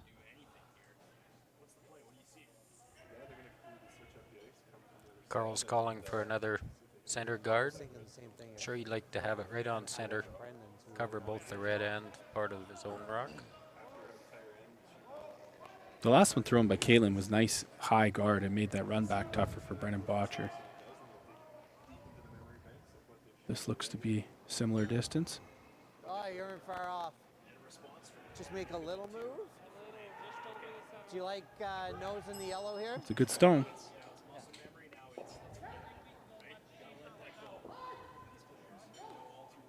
like they're going to play a nose hit on the yellow and spill the red yellow out of the rings. 7/8 high and it spins off.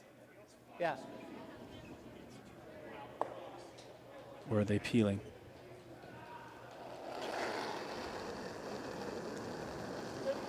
Whoa, whoa. Curl. Yep. Whoa. Good shot. The choice was to double the rocks in the rings, get rid of some of the trouble.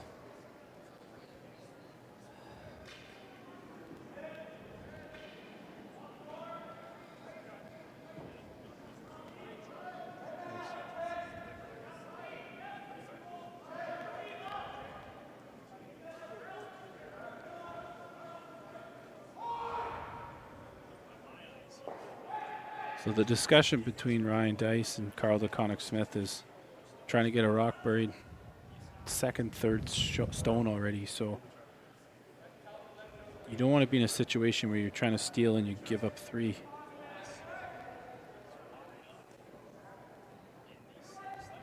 Carl's first call was to hit the wide red and roll in behind. It's a very small spot to roll to be hidden. I see Carl's point. If you corner on top, Gushue probably peels, and then on Carl's first one he can hit and roll. But you're going to sort of get into a situation where one small miss and Brad could have an easy shot for 2 or 3. So I think they're cognizant of the scoreboard here. 2 is not the absolute end of the world, even though you're playing a former world Olympic champion. But 3 is almost certainly game over. Last third stone from Ryan Dice.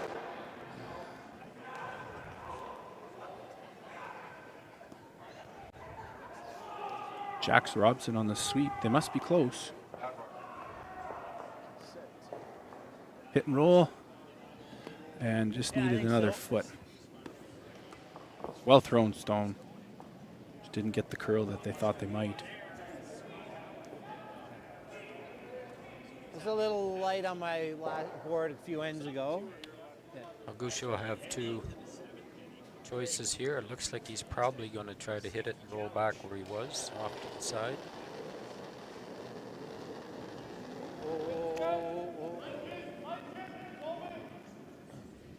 Yeah, I think Gushue's happy keeping that rock away from center line. Even rolling out here wouldn't be end of the world. That's maybe a bit of a miss. Yeah. It's a lot easier hit and roll than it was a stone ago. Okay. I liked it. I like my throw. Another opportunity here for Carl DeConinck Smith to put some pressure on Brad Gushue. A well-made hit and roll would, I think, certainly see a run back attempt. Just halfway to move, it looked like it was on the nose. Yeah. Well, we stay on it. It's only rolling a couple inches more. Yeah. I was just hoping to get an edge on it. Yeah, I know. A soft weight hit and roll opportunity for Carl DeConinck Smith here is the first stone in the 7th end. Aztec safety challenge. It's got to be a little bit there, like. The surface is a little flat, and we welcome you back inside the Lloydminster.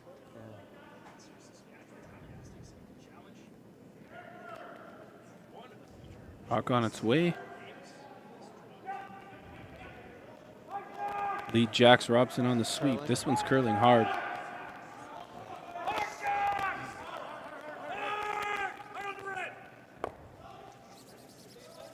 Pretty good hit and roll. Just rolled a foot too far. But a good shot because he's going to force Brad Gushue to play a different turn.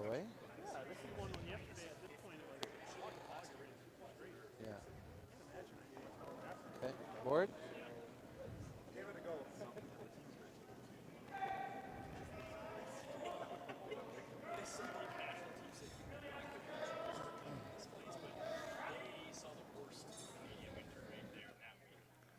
So that was an opportunity maybe missed. It's not a wide open shot here, but certainly it's not buried, and it was a chance there to put some pressure on Gushue and potentially steal or maybe even force, depending on how that rolled. But Gushue can hit and roll away here, and then there's a choice for Carl. Does he concede the 2, or does he try to make a draw and force things?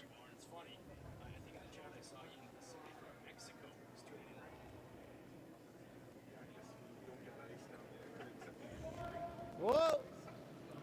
Brad's rock's on the way. Whoa! Farther sweepers are watching it. This path had run straighter earlier in the game, 5th end. Curl!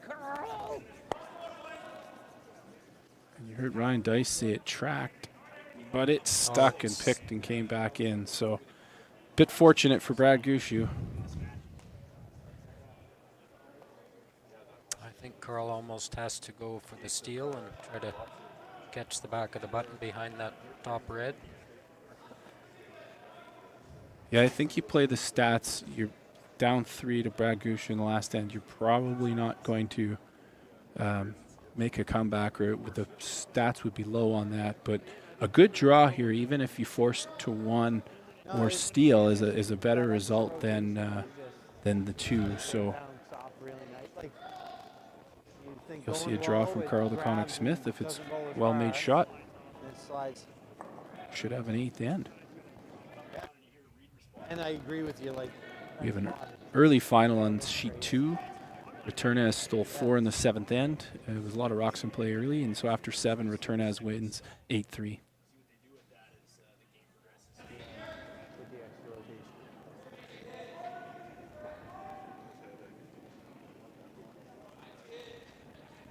Last rock for team Carl DeConinck Smith here in 7.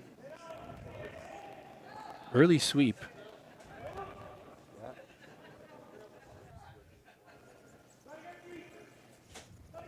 Looks like it's T-line. I don't know if it's going to be deeper than T-line. Great line. Great shot. It's half buried. Shot rock. Probably forces Gushue to pick it out. Picking that out, he could very easily pick his own. Pick his own out on the side. Yeah, or normal. Get his one, but Is the out turn tap over there the raise? Okay. it would be tough. It'd be for 3, I would think. I think he'd be happy with 2 here. This looks like he's trying to keep his shooter. Probably going to see a hack or board weight here, just something soft that they can manage. Push that yellow one out the back and see where the shooter spills. We have a second final on sheet 6. Jacobs over balance, 7-4 after 7 ends.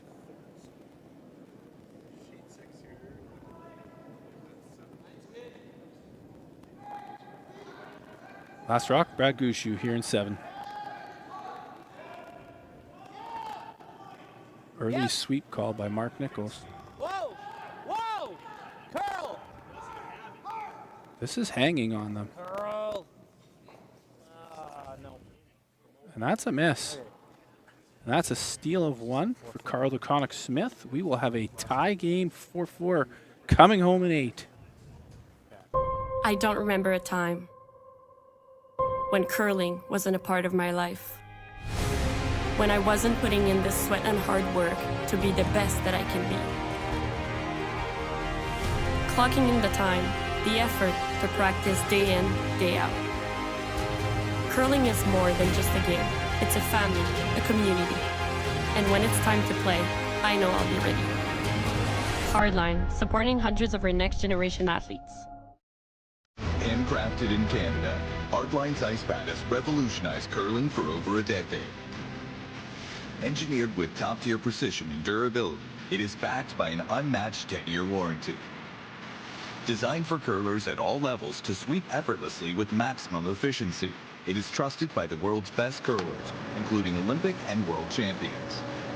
It is quite simply the best brew in the game. Hardline, join the revolution. Welcome back to the Aztec Safety Challenge here in Draw 2 in sunny Lloydminster, Saskatchewan. We have 8th end action for you between Brad Gushue, reigning Canadian champion, world champion, and Carl DeConinck Smith, local team with Ryan Dice, Kaylin Dice, and young Jax Robson throwing lead stones. It's a tie game, 4-all after 7. A bit of a miss on the last rock by Brad Gushue. Had a little bit less than half a stone, and whether it was overthrown or jumped on the sweep, they merely ticked it, didn't remove it, and so it was a steal of 1 for Carl DeConinck Smith. Forced this 8th end tie game. And we've started this 8th end with Carl's lead jacks making a perfect center line guard right on the line, so it cannot be ticked. I'm just thinking the same thing, Jeff. Gushue goes behind it, right on the button, and it looks like Carl's going to put up another center guard.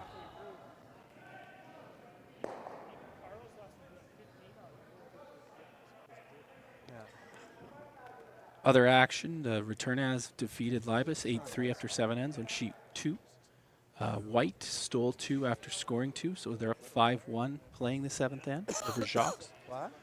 Skipping over our sheet, over to sheet 5, it's Howard up on Carruthers, 4-2 after 6.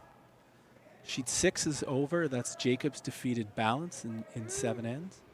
And on sheet 7, Dunstone had taken a 4-0 lead, but Tao has scored 1 and stole a couple, so it's 4-3 coming home in the 8th end. That's a great second shot by Jax Robson. 2 good center guards, good distance between the 2 of them.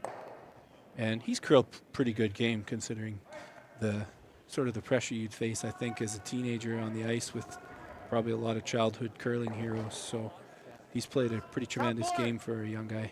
He's got a good future ahead of him. I'm sure his parents are quite proud at how he's made out here and how the team's doing. And yeah, see if they can finish it here. Full 8. Fight the forefoot.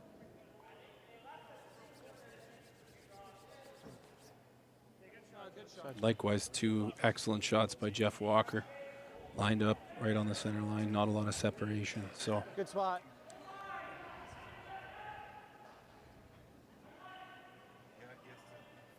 I think even if this is a perfectly executed tap behind, you will see the Gushue walk up and look for Brendan Botcher to peel. I thought my one was slow, but this end was the first time it slid really well. Oh, it slid. I thought it was 6 feet less. Just my feel. Yeah.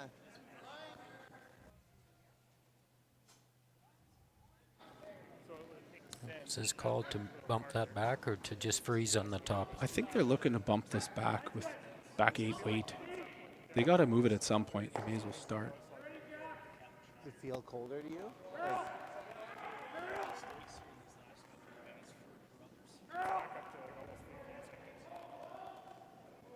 This rock has to curl a little bit for them, though. It's a pretty good shot. It's left both of Gushue's rocks in a spot where you can freeze on them, so they are there for them to use. I'm curious whether he looks to peel or not. I think he's going to stay aggressive and come into the top 4.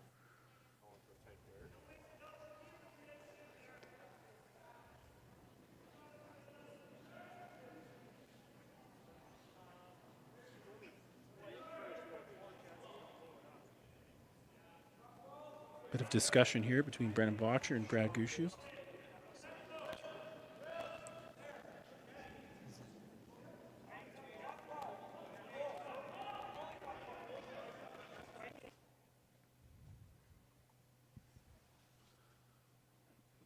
Team, the front end, wanted to play the run back, and they got their wish.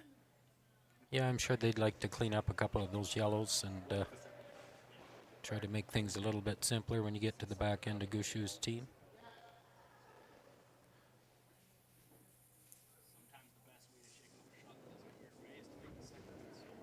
Brendan Botcher with the peel attempt on the way, looking to touch that second center. It's close, just missed. I think the team recognized that those redstones aren't in a good spot, and if there's going to be a come-around attempt, you may as well get rid of one center now.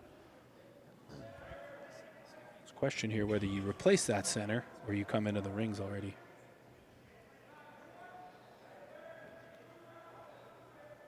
Carl DeConinck Smith, they're electing to come freeze. Is it too early to be coming in the rings? I don't know. I think the way that Botcher and Nichols throw double peels, you could make the center guard really good a foot over the hog line, and they make the double peel anyway. So, of course, you make this good, and they could blast one in there too. So, it's tough. I don't think there's a right answer on that. Yeah, okay. I froze too. I was wondering if it was because I'm sick. There wasn't a lot of discussion. I think the team seemed to agree with Carl on the call. Yeah, so I think they were on side with it. I think they want to execute. This looks warm. They can freeze it call, right in that call pocket. was same weight, so that's back 8, so it's a little warm. They might have to rub off that yellow.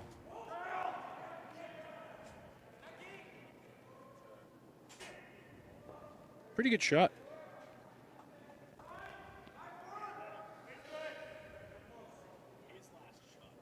I think that was the call, was to tap that back a little bit. Yeah, he just wanted to move it a foot just to make sure it's still there to...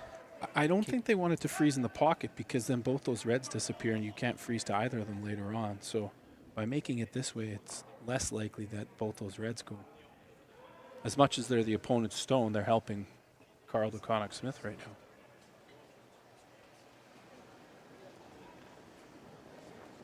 Run back attempt from Brendan Botcher. Close. Not made, but no trouble, because he removes one of the reds and removed the center guard. So, and that red was only hurting the Gushue team sitting there. So now I think you'll see the center guard.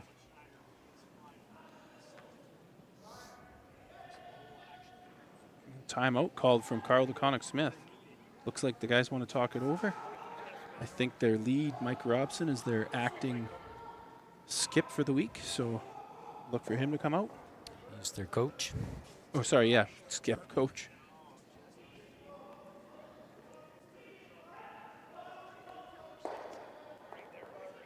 What?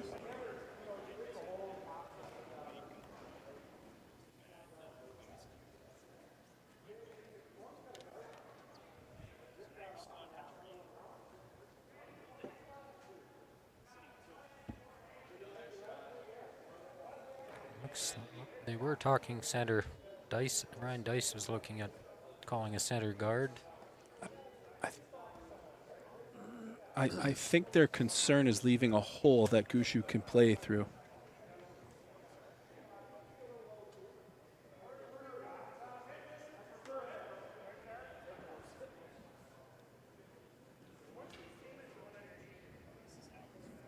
Depending where it's left, there might be a double peel attempt by Mark Nichols on the guards.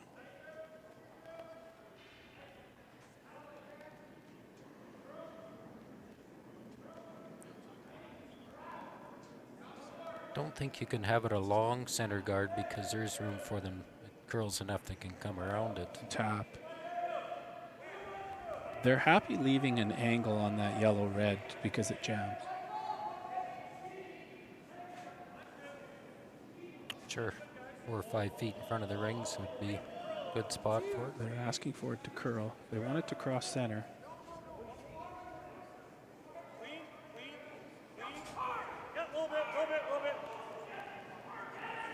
Pretty close to what he called. It guards that port and likely just leaves a double peel on the guards. So great team shot from Team DeConinck Smith. Straight peel.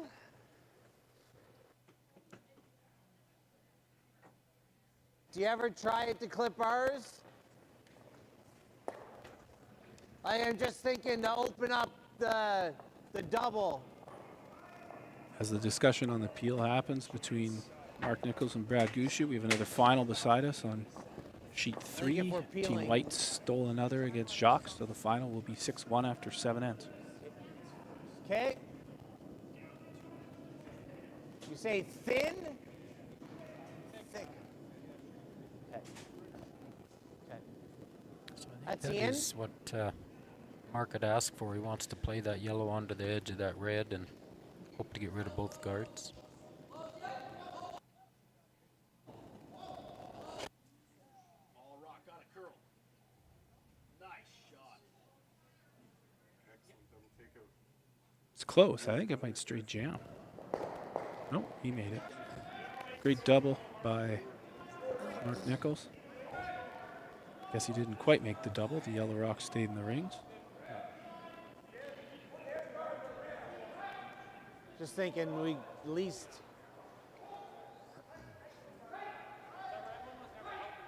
No. So the indication from Carl.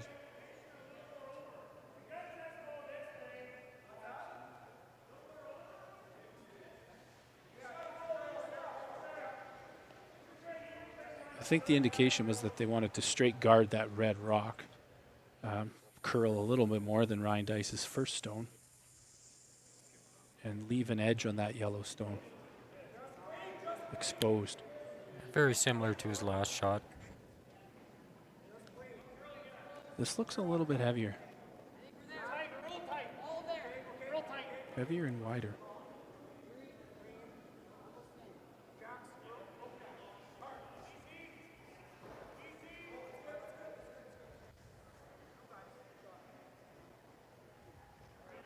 And I think the line was good. I think their concern is they respect Mark Nichols' upweight hitting ability, and I think you will see a high hard one that tries to remove a couple of the yellows in the rings.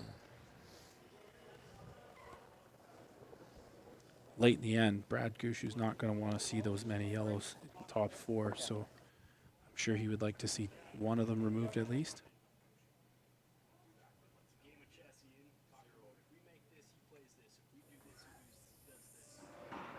Out, hey? He's probably not even concerned if he loses his red at this point. He just wants to get that open for his last stone. Okay.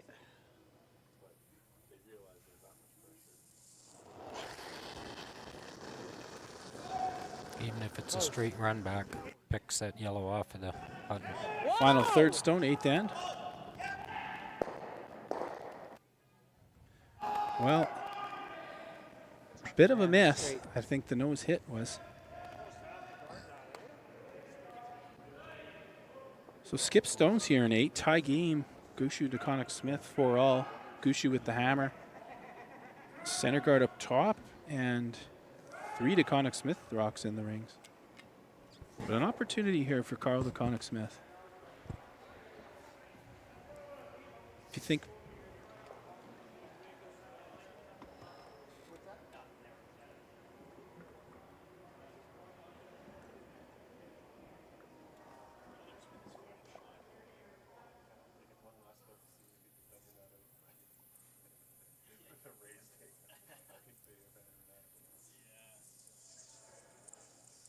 so that's good discussion. The comment from Ryan Dice was if they guard or just try to guard that red run back, that Gushue would get a free shot at the draw in turn on his first stone.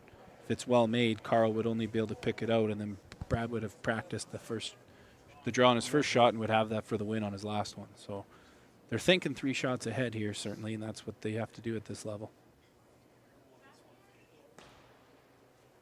That yellow biter over in the 12-foot is definitely interesting because right now Brad has an open double, but if he ever rolled out or rolled away, that yellow rock could come back to haunt him a bit. So keep an eye on that. Yeah, they're spending some time here trying to decide what's going to make the toughest shot for Brad, and I think he's looking at just trying to come around, and even if he taps the outside yellow back a foot and sits right there, makes the run back that much harder. Unlike your Grand Slams or your provincial or national events, there is no time clocks here. But the guys are respectful of the fact that some teams might be going back on the ice in an hour or later on tonight, and you don't want to have too many backed up draws in a row. So I think the shot was just to reorganize those. Is that correct? I think he just wants to move the outside yellow back about a foot is what he called. Can he ever chisel that shot stone over a little bit to guard the button more at all? It may move that one a little bit in doing that. First skip stone of the 8th end, Carl DeConinck Smith, 4-all tie, Brad Gushue. You trying to move this a little?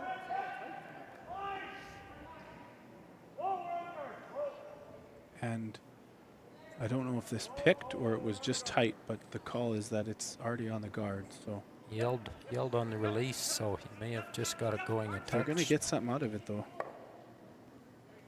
There's no run back now, so he did take away the run back.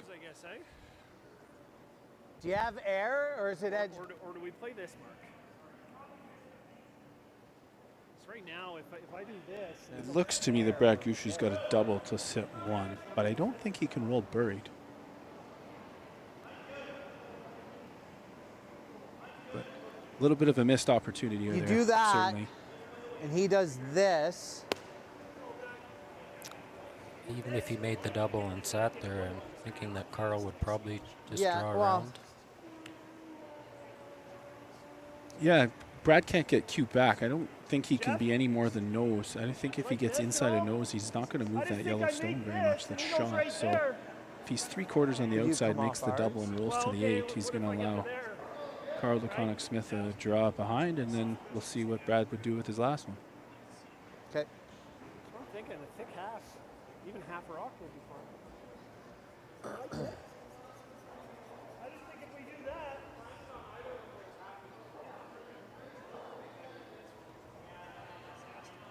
Half. Final score on sheet 7. Dunstone secured 2 in the 8th end to take the victory 6-3 over Tau. It was a well-fought battle over there. Tau's team was down 4-0 after 4, but came back to make a game of it, playing 8. I believe they're U of A Golden Bears team, so nice to see some local college flavor, university flavor.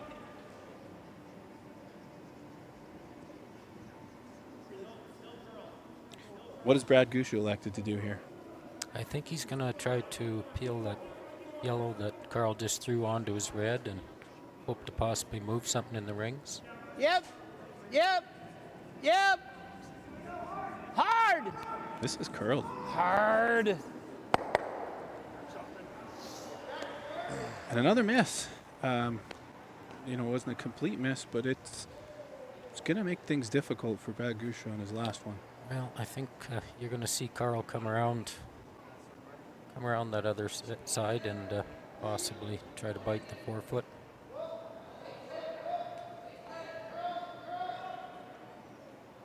I think he could come around and tap.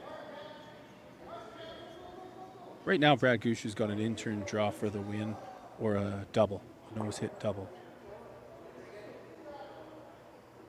Yep. 8th end action here in Aztec Safety Challenge. Well curled game by both teams. I think edge 8's the most you want to take.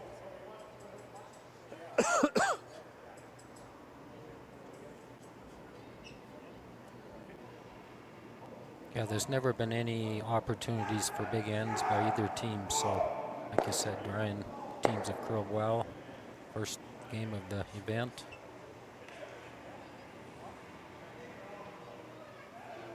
Looks like Carl plans just to maybe move his own rock back maybe to the edge of the button and make Brad Gushue's draw that much tougher. Yeah, if he makes this right and noses the shot that's shot stone right now and taps it onto the edge of the button, he's going to force Brad Gushue to go wide in turn to draw for the win. And Brad was deep in his last shot draw, giving up hammer. So the Gushue team's been pretty good, but I would say that maybe perhaps Brad hasn't been as sharp as you typically see.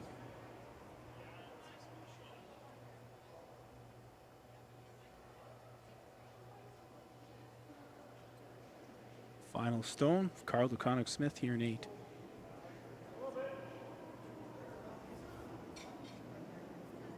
Similar shot to what he attempted in his first one. And they're on it as soon as he released it. He looks a little light. Looks a little bit quieter. He looks light. Line's close. Yeah, now they're on it. Got a little bit of a bump.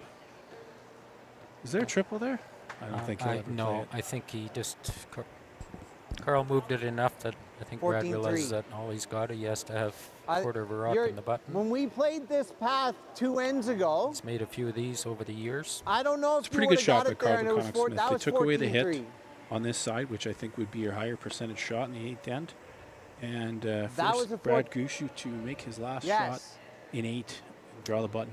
You know, and this end was set up by young Jacks making both of his first shots, and the whole team has played pretty steady this end. And now, we were out here. Even a team like Gushue, you can put some pressure on him in the last end if you make all those shots. Other than Carl's first one, which picked, they made 8 rocks this end. So that well played end by Carl DeConinck Smith here.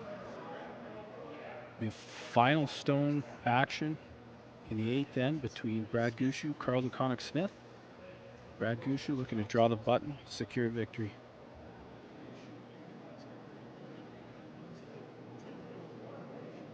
Rocks released by Gushue. Line's a little tight. Looked tight out of his hand, and it's curling. Whoa. No. Walker likes it. He's sweeping it. No. Sit.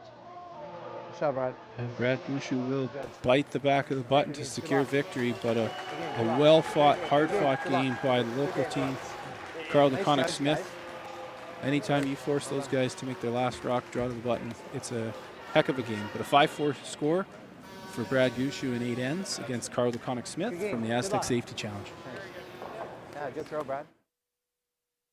Hey Ben, what's the Aztec Safety online e-learning website again? Yeah, that would be AztecSafety.com. Fire extinguisher and firefighting, we'll send that one to Paul. Now here's a course I should probably take. Conflict resolution. Power line safety. Yeah, I thought it might help me with my line calls. Did you know this Aztec website has over 100 safety courses? Aztec Safety online course. Ground disturbance. Could have used that a few seconds ago.